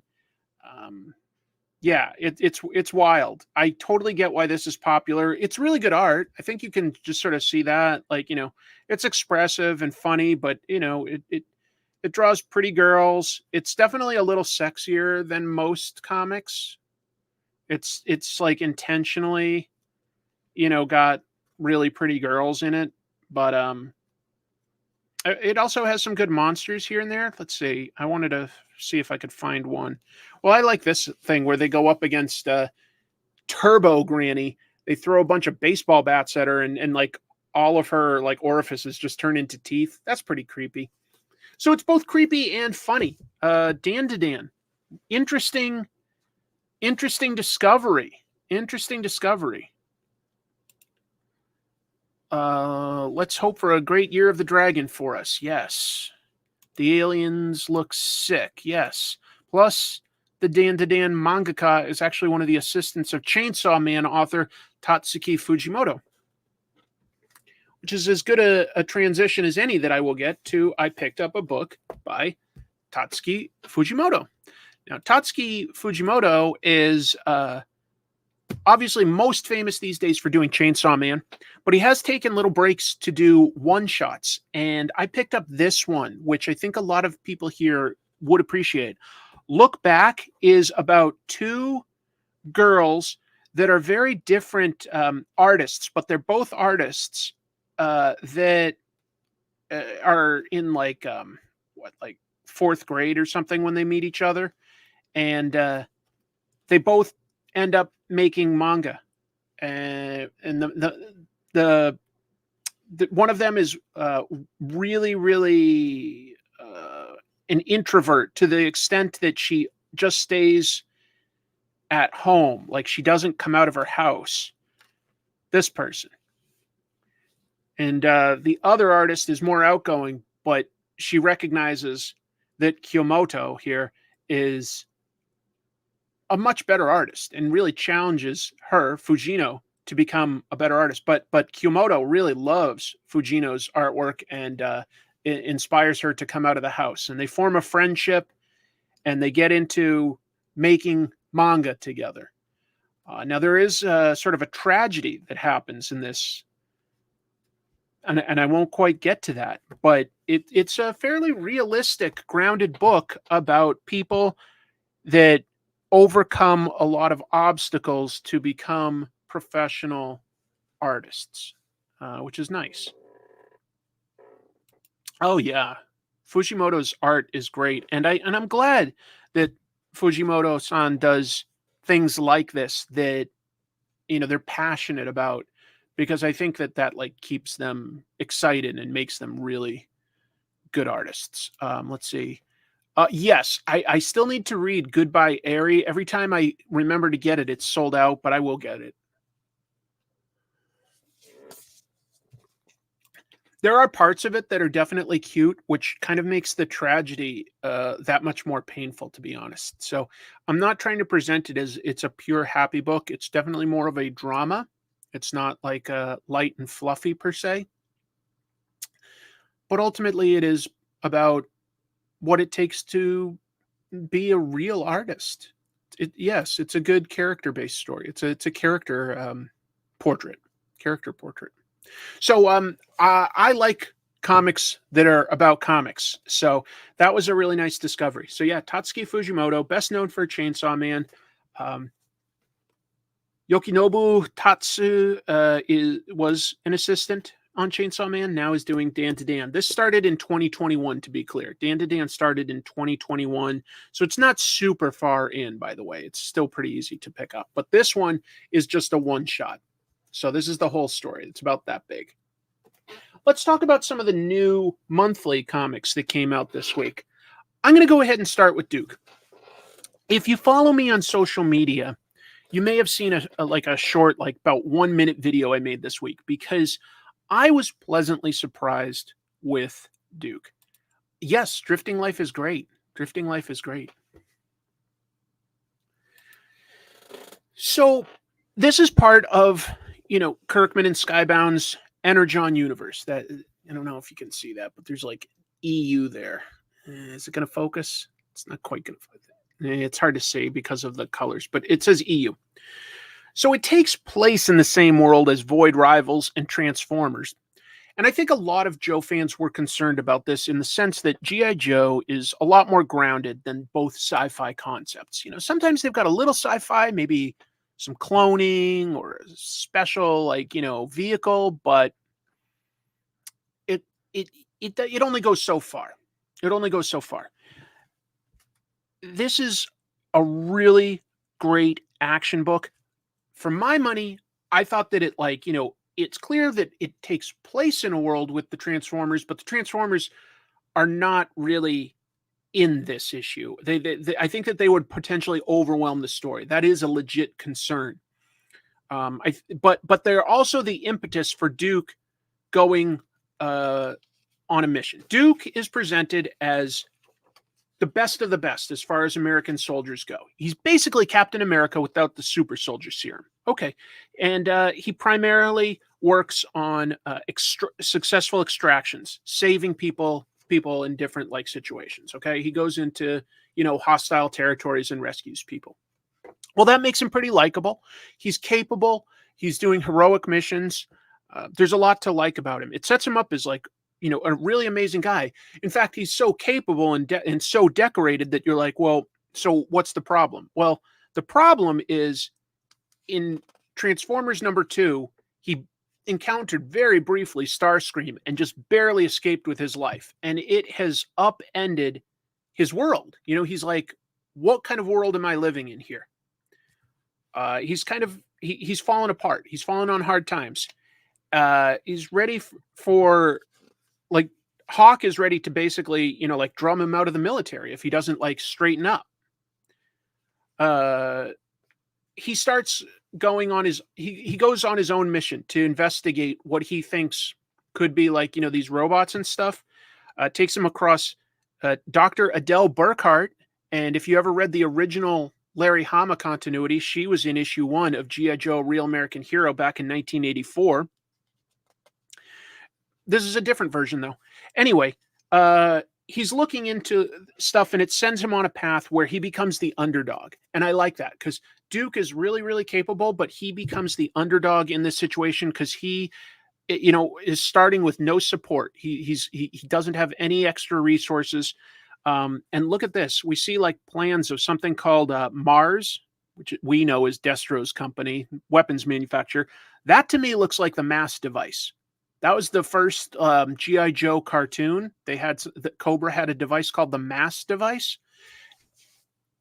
I think that there's a small chance that this comic, the upcoming action figures, and even like the Energon universe could sort of be based around a revised idea of the mass device. Because there was a G.I. Joe action figure released called Mole Rat that was responsible for mining what's called dark energon.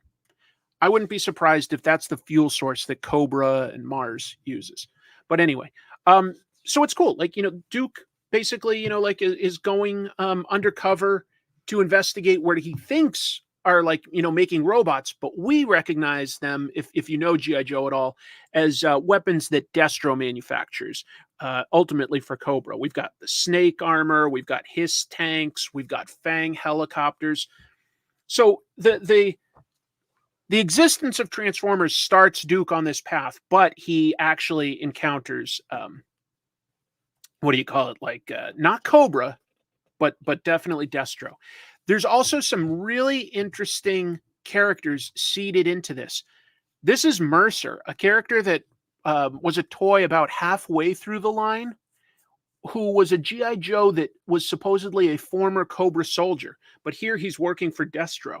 So that will be an interesting character arc to potentially explore, because we never got to know him when he was working for Cobra, but this starts at a time when they can, like, show that's an interesting character that's not really been explored in the comics or cartoon a whole lot, that could be really cool. God, the art by Tom Reilly is so damned good. It's so good. You know, to draw like a scene where some like scientists were killed, he probably could have shown us like one or two, but he draws like a whole pile of bodies. That isn't easy to draw that much. It just isn't. So it looks great. Or this scene where like he's confronted by some soldiers. Look at how many. I'm just saying that's a lot of work. I think Tom Reilly's putting in the work to really make this look good. Good compositions. It's an easy jumping on point if you've never read it. By the way, this also like hints at like some introductions of other G.I. Joes and stuff. Oh yeah. Tom Reilly's Thing miniseries, absolutely. Yeah, it is a deep pull in a way to work Mercer into this. But I'm glad that Joshua Williamson, the writer, seems to know G.I. Joe history, and he's remixing it in a very satisfying way. We've seen Ninja Turtles do that many times. I don't think we've ever quite seen it done in such a satisfying way for a property like G.I. Joe. But this is a really easy introduction to everything because we're following like one main character. This is before G.I. Joe is really formed, but you can tell that there's a need for it. What I like is that we've got an incredibly capable, amazing hero that is still an underdog. You know, he's definitely outgunned on almost every step of the way, like against a much bigger guy, going up against, you know, like some sort of a conspiracy where, you know, everywhere he turns, like he finds dead bodies instead of answers, and gets confronted by like, you know, much more well-armed soldiers than he is. So it's like, as good as he is, you know, he's up against like an army. It's really cool. Yes, they do. And I'm sure that that's 1,000% intentional, Rob. You would know as well as anyone. Rob Irizarry does a G.I. Joe podcast, if you guys don't know what's on Joe Mind. So that's on YouTube. Yes, Duke can still lose fights, which makes the drama more intense. Exactly right. As amazing as he is, he's still one man. He's still a soldier. And he doesn't have like all the amazing resources yet. We don't have the full threat yet of like a Cobra army, but even just a few soldiers are a big threat when it's just one man. So I really, really liked it personally. Now, if I were to give you a other point of view, I talked to my friend Tim, who's also a big G.I. Joe fan. He felt I'll give his side. He felt that he didn't love this because he feels that because Duke went out in search of, you know, like information on the Transformers, that meant like Transformers, for him, it shaded the whole book. It was too much about Transformers because that was Duke's motivation, and that Duke doesn't know yet that he's not seeing Transformers being built. That is Starscream. Yes, that is Starscream in the background because he did encounter Starscream for about 2 seconds in an issue of Transformers, and it's obviously given him some PTSD. Like this is him remembering, like encountering Starscream. I think it's a fair concern that my friend Tim had. I do. I just didn't see that Transformers overwhelmed this for me. It's a shared universe. Personally, I'm also more than okay with this version of G.I. Joe being different because we are still getting Larry Hama's ongoing A Real American Hero. So we're getting sort of two different types of G.I. Joe stories. Looks like Kevin has a similar opinion. That's cool. So I'm okay with it being a different continuity, but I do understand if you really love G.I. Joe, maybe you don't want it mixing with Transformers. I can understand that. I think it's going to be a delicate line or a needle to thread, if you will, to have it balanced and not get too overwhelmed by Transformers stuff. But here's the thing. We know that Skybound has had over a year to plan this. That's a long time that they spent getting this Energon universe ready. So I think that they did put a lot of thought into it. I've been impressed with a lot of Joshua Williamson's writing. So we'll see. We'll see. But for now, I sincerely do recommend this. I thought it was a blast. I mean, if nothing else, you have to agree that the art looks fantastic. If nothing else, I think it looks great. Here's one I didn't like as much. I picked up Timeless because it says that it's going to tell us the future of the Marvel Universe. Now, it has a couple good ideas, but overall, I found this book incredibly depressing. Okay? I found this very depressing.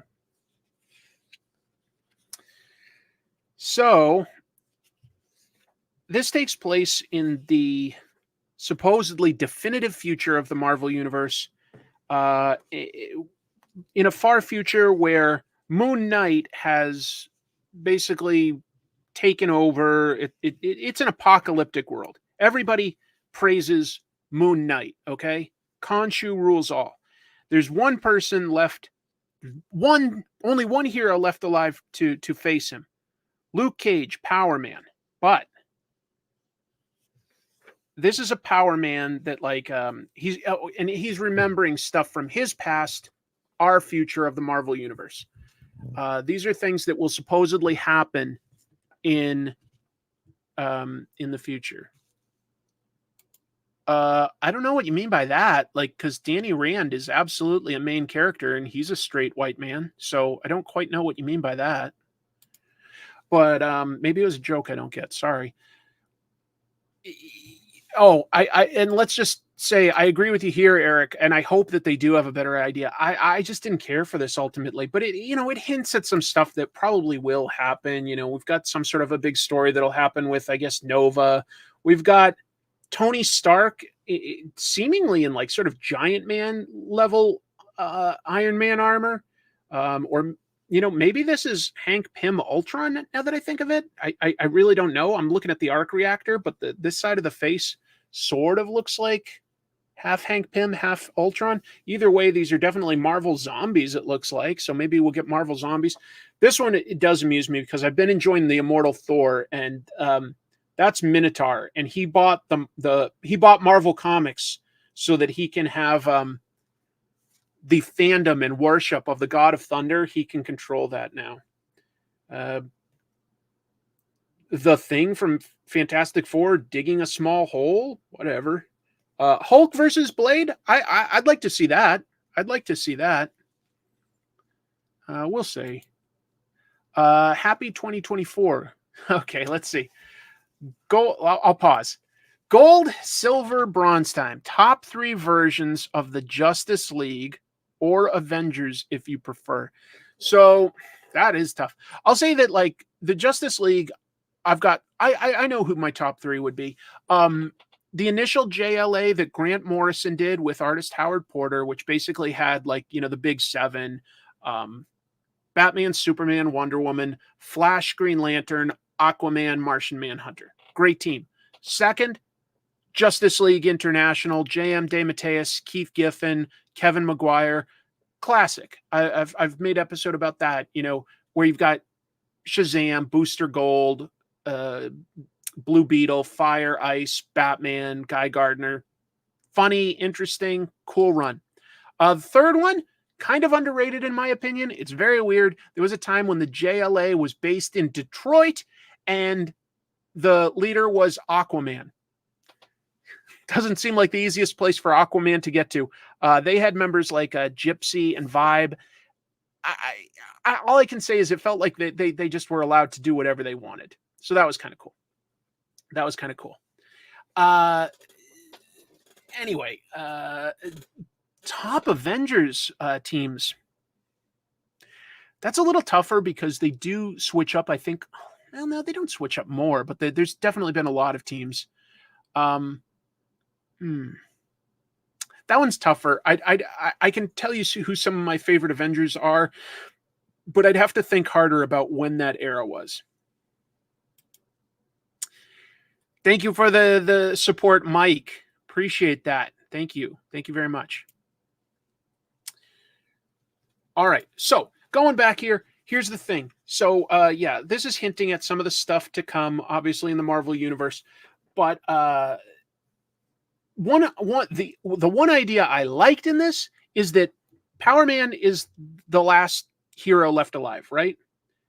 But he also has now gained the power of the Sentry. He has Hulk blood flowing through his veins. He's learned how to master the Iron Fist, just like Danny Rand. So he's gained all these other powers of like former heroes. So he's just an old Power Man. He's going up. He's smashing a machine that Moon Knight has created that will like, I don't know, like harvest people, something like that.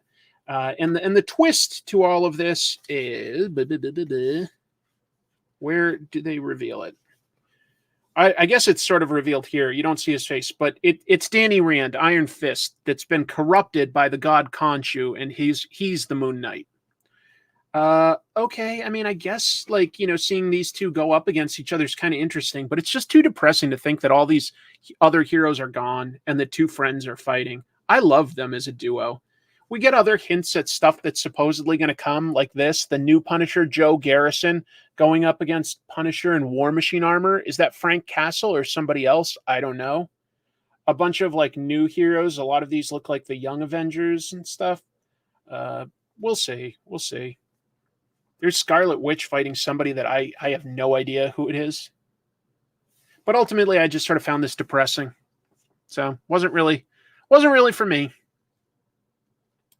I have no idea. They don't really explain Khonshu's motivations. Oh, this is still good. Sensational She-Hulk by Rainbow Rowell and artist Andres Genolet. Looks great. Reads great. It's a romantic book. It's primarily romance, but it does have action as well, and so it's a good mix of stuff. This basically introduces a new villain for She-Hulk. Somebody that, like, took She-Hulk's blood, wanted to become a great Hulk like She-Hulk in terms of, like, the intelligence but not the mindlessness of Bruce Banner, but it didn't work. She becomes Anathema. That's a good name. That's a good enemy. This also has She-Hulk get to spend some time with her cousin, which is always interesting to see their relationship. Hulk is a jerk, but it's good. It's good. I like it.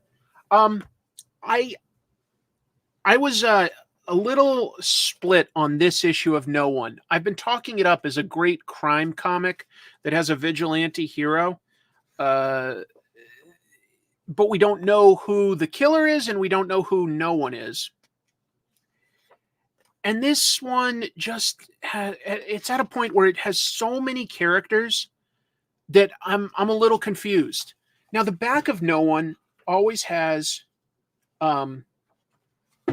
like a cast of characters, and that's great, but it literally doesn't have every main character in this.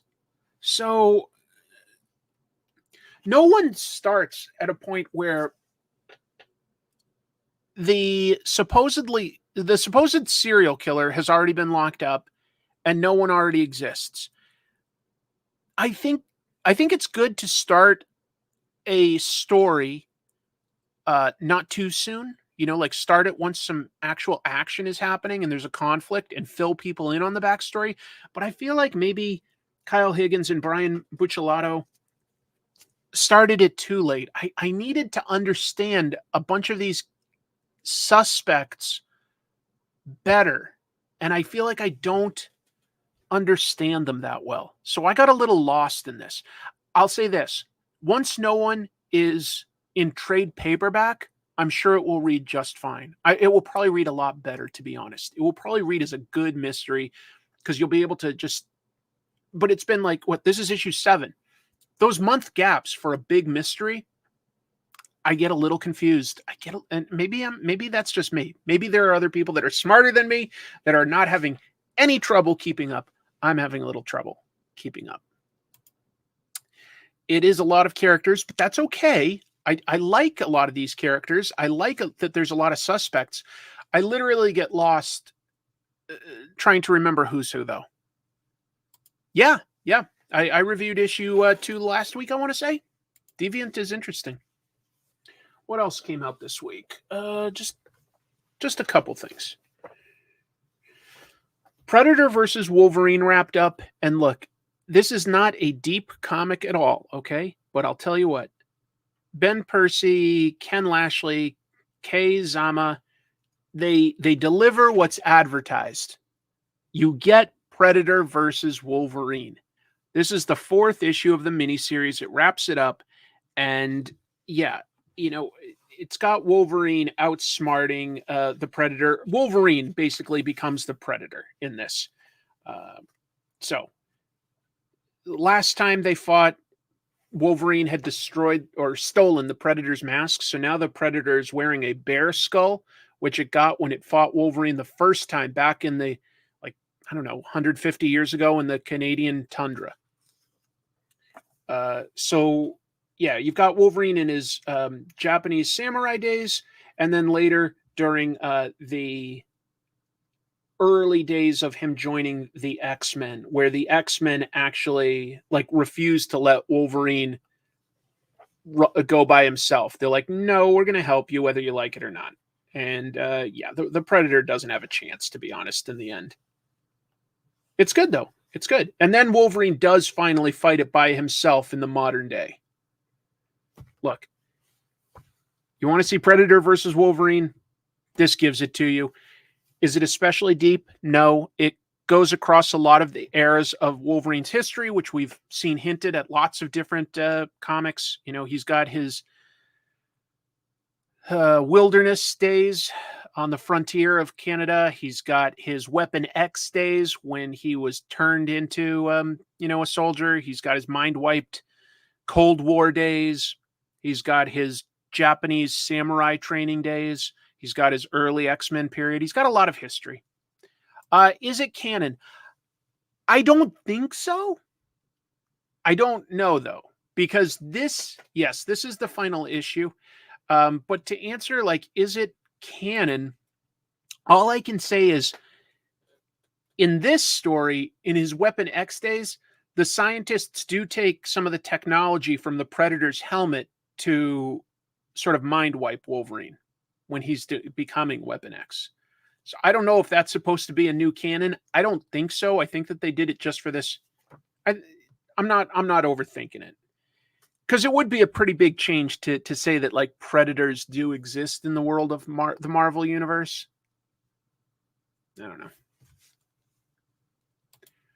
Yes, Predator versus Wolfcap. I assume that that's close to Cap Wolf. I think that that's what you maybe meant. We're all nerds here, right? We're going to get it right. Rom is canon. Rom is definitely canon. Rom interacted with a lot of the heroes regularly. They can't use him now, but, you know, like, he had his story and it ended. What if started to fold in Fox Properties X-Men versus X-Files, please? Wait. I don't know that.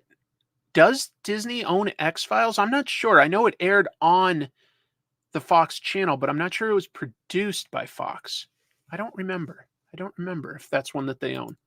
Is Space Jam canon in Michael Jordan's life? Yes, he did do that.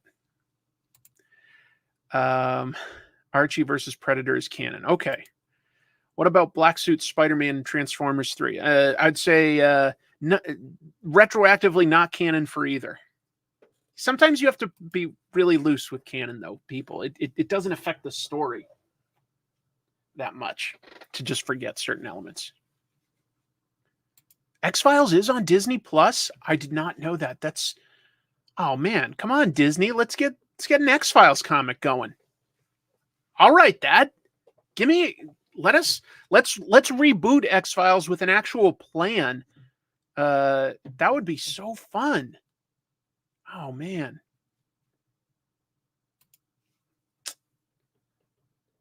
Yeah. Wait, Fox also owns Buffy? Wow. All right. There's some good stuff. Yeah, exactly. Get Charlie Adler back. He did the Topps Comics X-Files books back in the 90s. Wow. All right. Last monthly book I picked up was Holy Roller #2 by writers Andy Samberg, Rick Remender, Joe Trohman. Hey, Rick was on the show, 2 weeks ago? Talked a little bit about how he brought that band together. I recommend reading that. This is both funny and insightful about small town America and stuff like that. But look, this guy is essentially like Casey Jones in Ninja Turtles, okay? He just grabs useful nearby sports equipment and beats the crap out of nobody thugs, including hitting them in the head with a bowling ball. And as you can imagine, that creates quite a bit of damage. think of how heavy a bowling ball is. This guy is like sort of the main villain, and his jaw is just hanging by the end of this issue. Roland Boschi is a really good artist. It's dynamic. It moves at a good pace. I'm curious to see where it goes. I can't guess. It's so weird. It's so weird. Whoever wrote this has definitely played the Yakuza series. I haven't played that, so I don't know. I love that you can make a Casey Jones reference and we all get it immediately. I hope so. I hope you guys do. Ninja Turtles, Casey Jones. Did you ever see the X-Files episode? First of all, yes. Where they had Mulder on trial. It was an excuse to piece together every storyline in the retelling of Mulder's history, and it was insane. Wasn't that literally the final episode of the show? Well, of the original run, because it did come back for 2 bad seasons after that. Yeah. I can kind of see Andy Samberg using this as a vehicle for a movie role, but at the same time, maybe a little too graphic. You could change how graphic it needs to be for a movie, because I think you can stomach graphic violence a little easier in still images than like really realistic effects. But does this guy look enough like it could be played by Andy Samberg? Yeah, I was trying to see if I could find. I mean, it could be. He's a young Jewish guy. Well, you know, in good shape. It could be. It could be if they wanted to.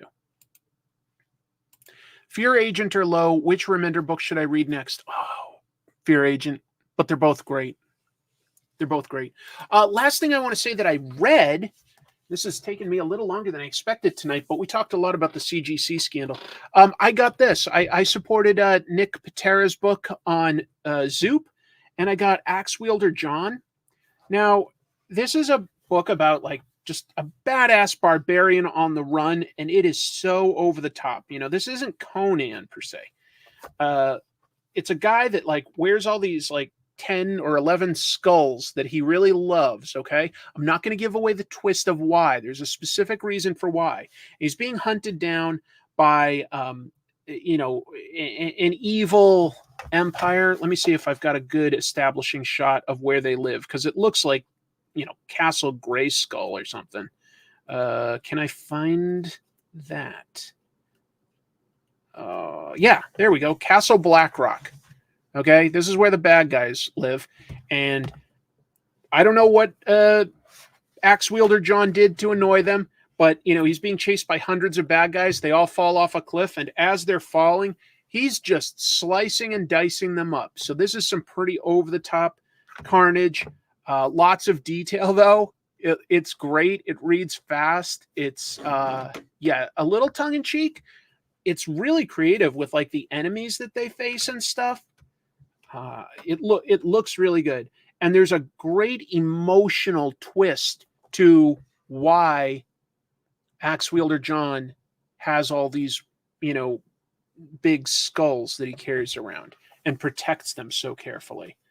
You know, like when I was reading this, he, you know, fell through the sky, right? Okay, sorry. He fell through the sky, chopping up all these guys.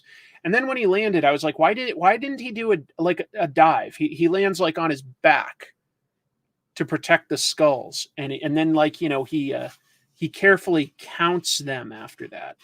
But yeah, the villains are interesting weirdos. The puzzler, he's missing pieces of his body. There's the castle's retiring executioner training his new guy. Obviously, Ax-Wielder Jon is most notable for like his, you know, missing part of the face. But look at this design for the sort of king or the ultimate bad guy. Can I get a good angle on that? All right, so that's him. But when we look really close, he's like this skeletal guy, like housed in this like flesh of fangs and armor and like bio armor and stuff like that. And he's literally got spiders for eyes. Oh, it looks so good though. It looks so good. So this was available as a Zoop crowdfunded book, right? So you're like, okay, so how do I get it?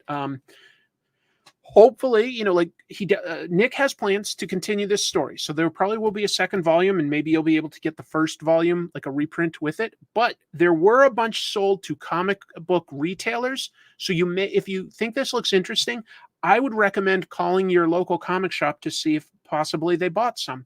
Because I saw that like I don't know, maybe like 100 stores or something bought it. Ax-Wielder Jon, it's called. It's really fun, action packed. There's a good twist to it all. I really like what he did there. And then I was going to draw a little. I'd mapped out what I was hoping was going to be sort of a Spider-Gwen. I don't know. I don't have a lot of time now, but I guess we could try. What did you read this week, folks? What all did you read? She's got a hoodie.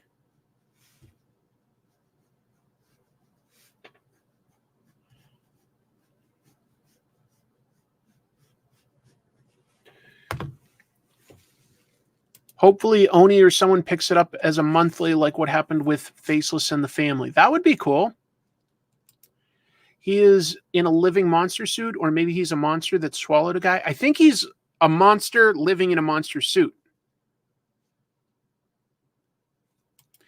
Did I ever do an overview of Carl Barks or Don Rose's Duck books? Not yet, but I will. I will.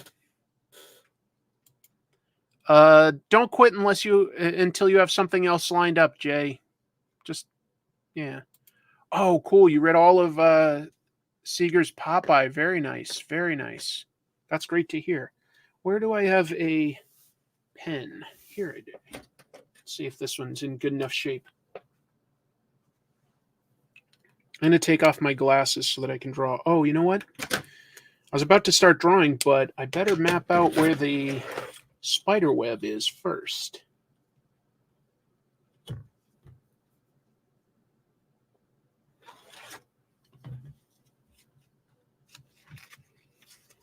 And then I can possibly get some of those tacos that were so kindly paid for by some of the folks watching today. That's exciting. Duke, Immortal X-Men, going to read Titans and JSA tonight. Nice. What else?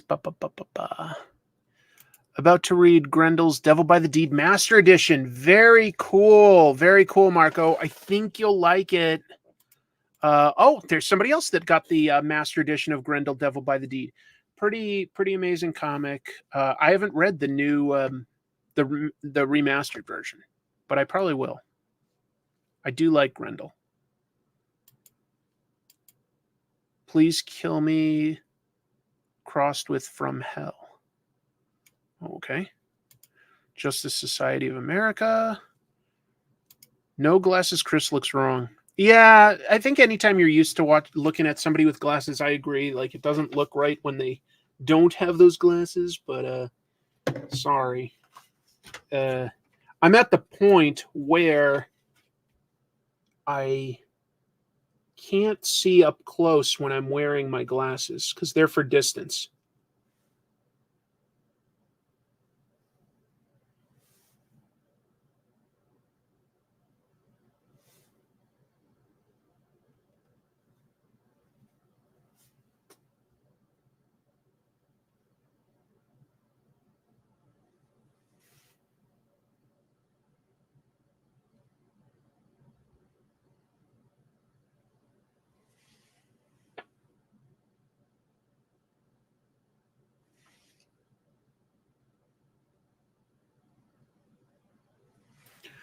Herbie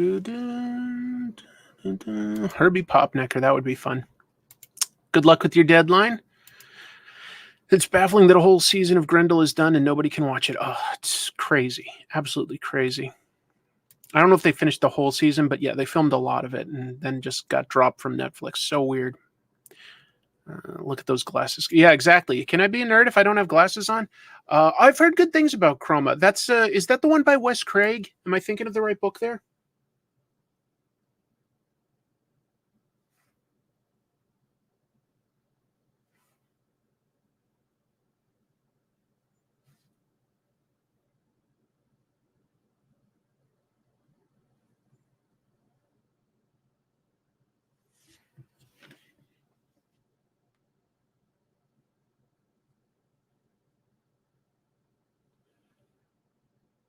Boy, ever since McFarlane popularized the spaghetti webbing, none of us have it easy when it comes to drawing this stuff.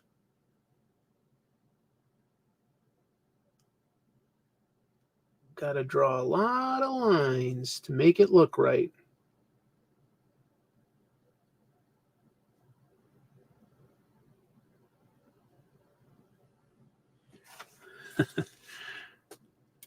Oh, it's by Lorenzo De Felici. Thank you for the correction.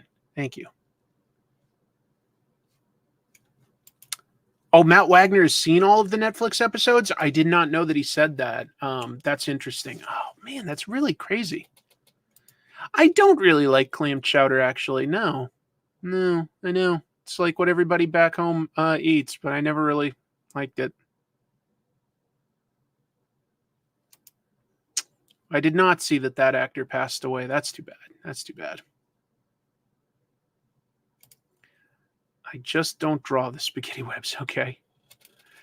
I feel like just because of like when I grew up reading the comics, like it's the only way I even know how to make the webbing when I draw.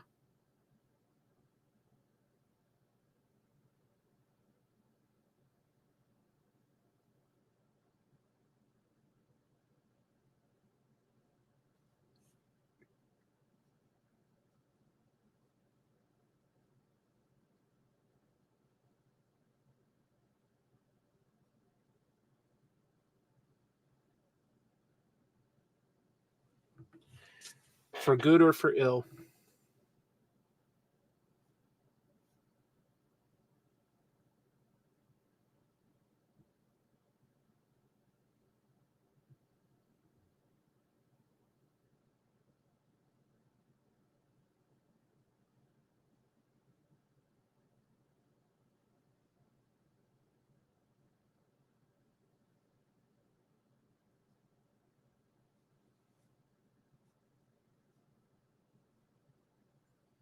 It's kind of relaxing in its own way.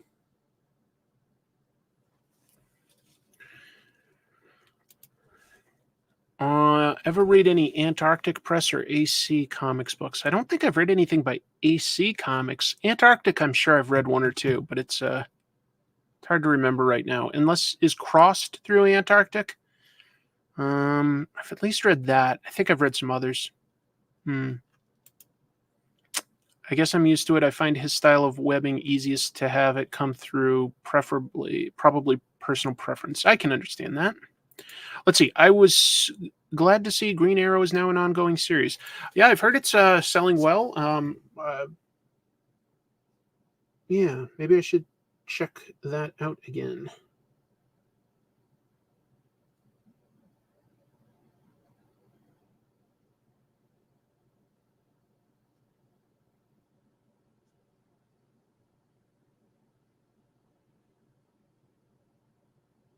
Maybe I should have tacos. Maybe I shouldn't. Maybe tacos is a bad idea. But right now, it sounds damn good. You can never go wrong with tacos.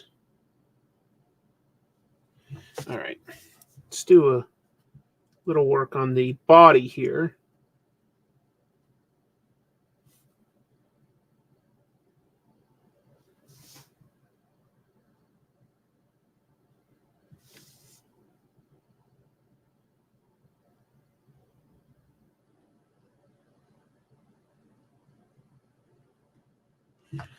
Any other questions? Lobster bisque is what you prefer. That's okay. Anyone who doesn't like tacos should not be associated with. Yes, absolutely. I don't know. It's raining tacos, but that sounds good. I've got the song that's in going call on me, Valerie, come and see me. Steve Winwood, I believe. Yes, Steve Winwood. I'm the same boy I used to be.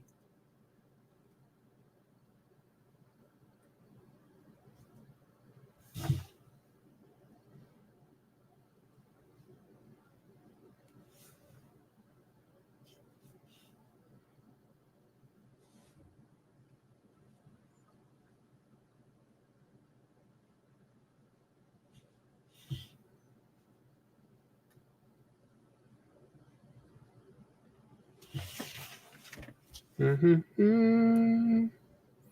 Mm-hmm. Do, do, do, do, do. Cool art. We'll see. We'll see. Got a little ways to go. And not much time left before I really need to end the show. I've got a lot to do to get this comic tropes ready. So intimidating to think about how much I have to do on it. It's going to be a beast to edit. I hope I can get it up within the week, but it may be the kind of one that takes, unfortunately, like longer than just a week. We'll see.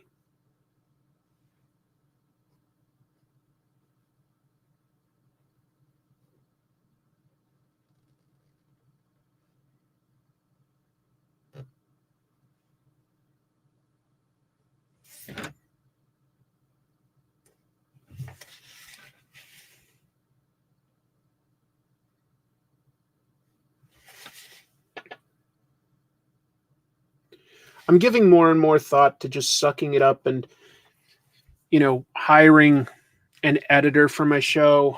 It would basically mean that I don't really make any profit anymore from it, but it's maybe the only way to grow, and like maybe I'd make a profit again down the road. It's hard.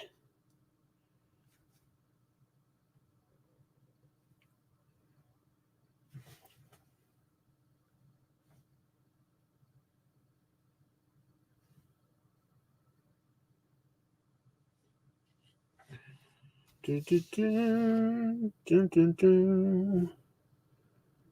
Mm, mm, mm, mm, mm.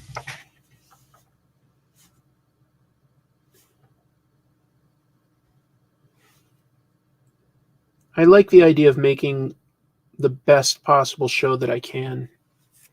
Probably more than I like the idea of making a profit on the show.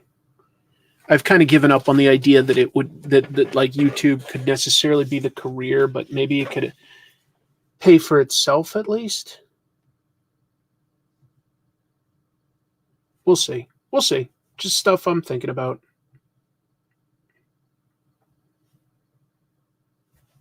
Okay, so we'd have the rest of it like that. What's the most time-consuming part going to be for the next episode? Gathering the images, because I'm talking about a long period of time. Just gathering and scanning, saving the images. Frustrating. Because I love making the show, and I love shaping it in editing, but boy, oh boy, does it take a long time to edit a show with still images. Because if you make a show where it's just you talking, or if it's like editing together like movie and TV clips or something, it goes a lot faster. For instance, I made that episode about a RoboCop cartoon recently for fun, and that did not take nearly as long as doing an episode about a comic book review. Does that make sense to you folks? I think it should.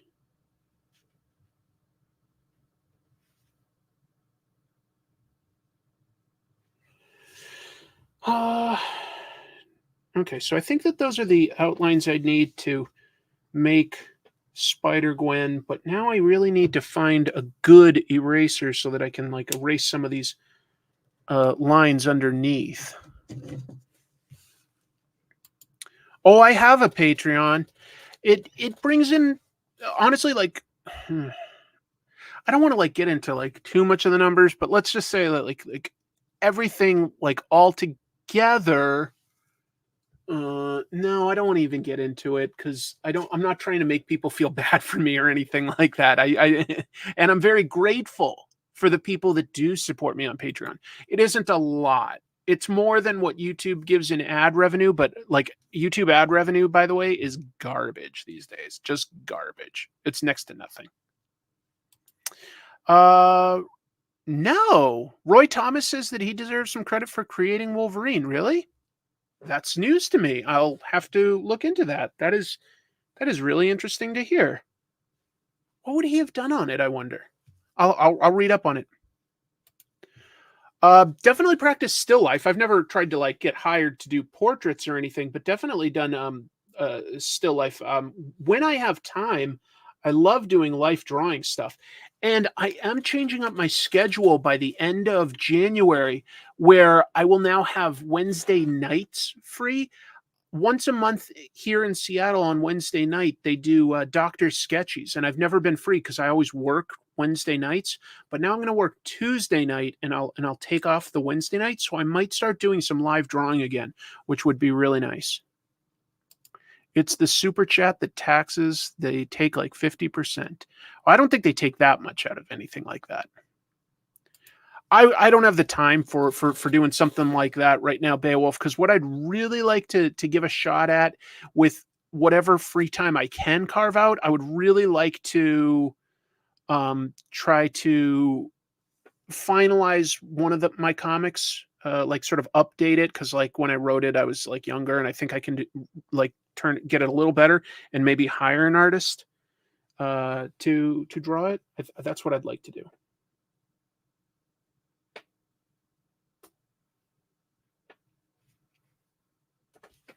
Oh, I just remembered how Spider-Gwen has an interesting interior to this. Let's see. Roy Thomas told Len Wein what he wanted Wolverine to be, and Len wrote it up, but Roy said the Claude Canadian was his idea. It gets tricky when there's a lot of people involved. And I respect Roy. I think he's a really good writer. He did some great stuff on both Avengers and Conan. But boy, it's weird that he would talk about it now, years after Len Wein has passed away, It's a lot easier to claim now when you've got no one to challenge it. I mean, yeah, like why has he never mentioned it before? Like Wolverine's been popular forever. Like you'd think you'd want some of that payday for your hand in creating like one of Marvel's most iconic characters. That's a little confusing.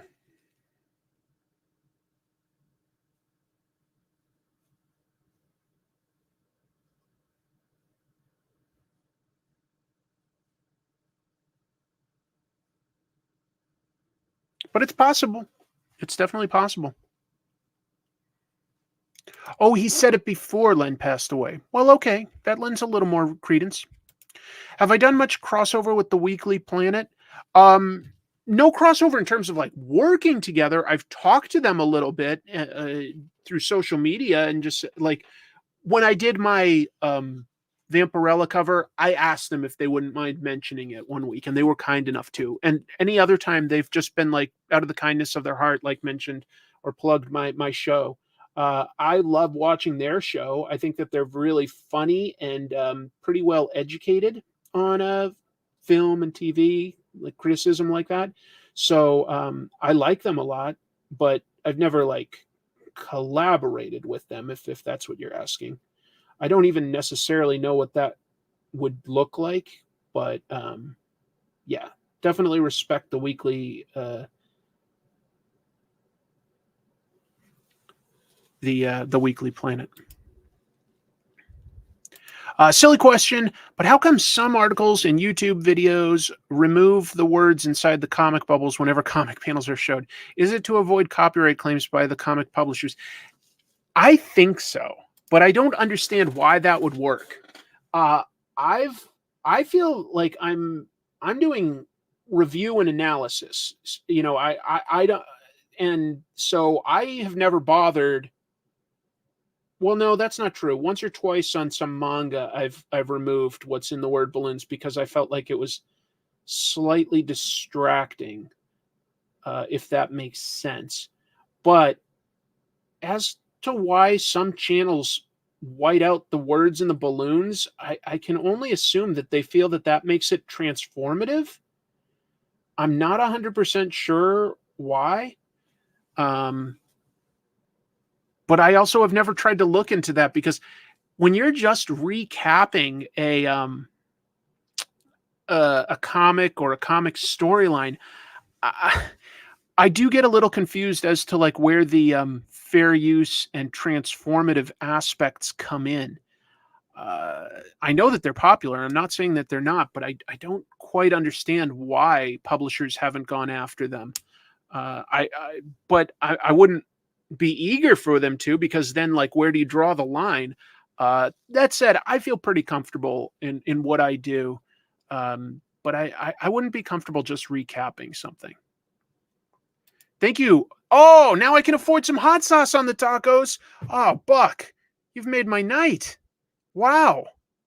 Any more, and I'm gonna have to feed my cats the tacos because I wouldn't know what to do with any of the rest of the money. I can now afford tacos for me, for Chrissy, and I can get one to save for later to as a collectible. Now I can afford some hot sauce.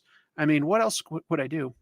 Why not take on more sponsors? Yeah, that's a great question, and that is something I've seriously considered, to sort of make up for the fact that like a lot of the ad revenue isn't as good as it used to be.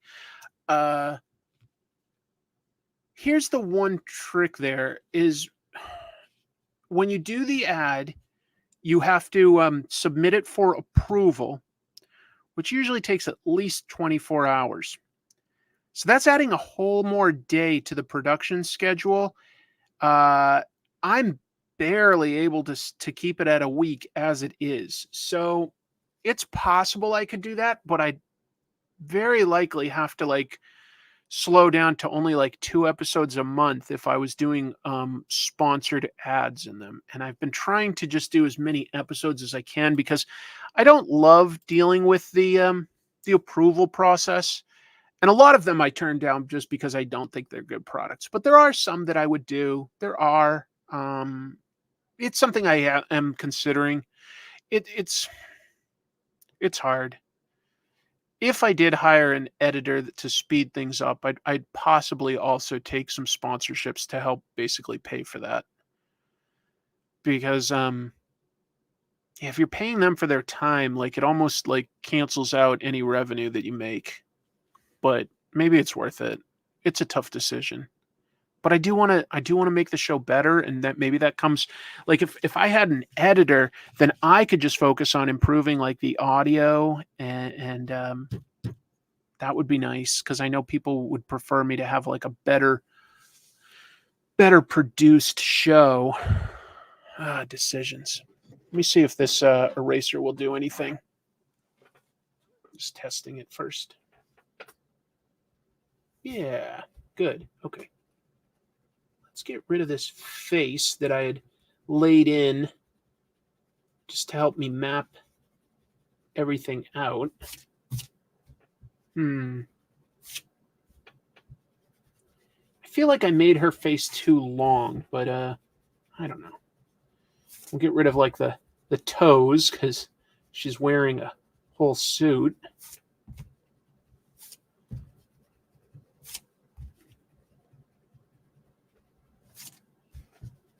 Nice. I like it anyway. Let me touch up a few little areas here.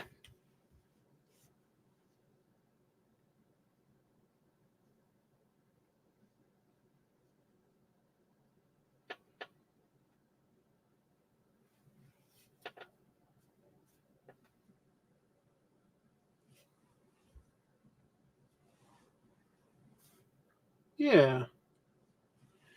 Well, that was fun to do. Oh, I guess I need to add Spider-Gwen's costume lines. Let me look up what she's supposed to look like. I did almost everything, and then I forgot that. Yeah. Okay. So mostly black. Oh, that's interesting. Mostly black down here. Huh.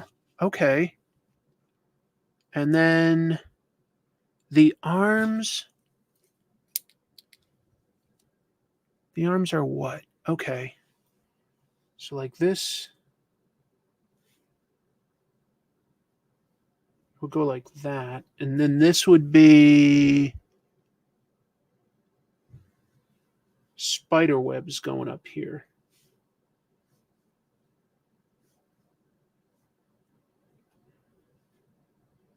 So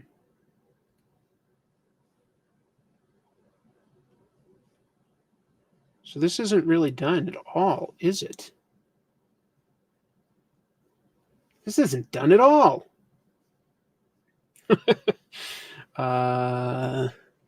Then this goes up like that, and that, and that, and that. And that's probably about all we'd see.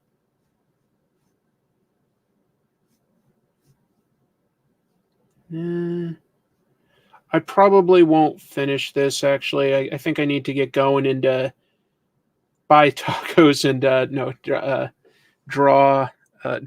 work on my comic tropes. But okay, that gives me an idea of where I'd go from there. That's fun. It's a cool character design.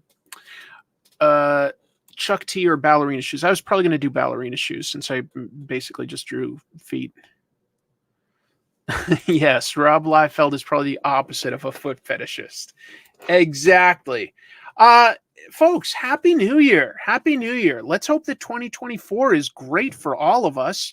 It's been 2.5 hours just about, so I think that that's a good time to call this. Have I ever released a comic? Yeah, several. I did a bunch that were self-published back in the day, but I've also been hired to draw some stuff in educational comics. And last year I did the cover for Vampirella, things like that. Yeah. Enough that if I want to, I can apply for a pro application to conventions, but I usually just buy a ticket. Thank you, everybody. Wow, look at all that. Happy New Year. Look at that. That's awesome. Well, I hope that it's a good one, folks. I think it'll be a good one for comics. There's a lot of great people working in comics these days. So if you could be so kind, please check out the latest comic tropes video that I did, where I list my 10 choices for the best of the year. It's really just recommendations for you. And, if you are so inspired after watching it, reply in the comments with the ones that you think I missed or the ones that you would recommend. That would be really nice. Thank you all. Look at that. All these nice comments. Oh, really nice. Appreciate having you guys here. You folks are all just both so friendly and so well educated on comics. Check your slabbed comics, and I will see you next week. Hopefully, I will also have the next comic tropes done. Again, going deep into some 1930s comics history. We shall see. Take care, everybody. Keep reading comics. Bye.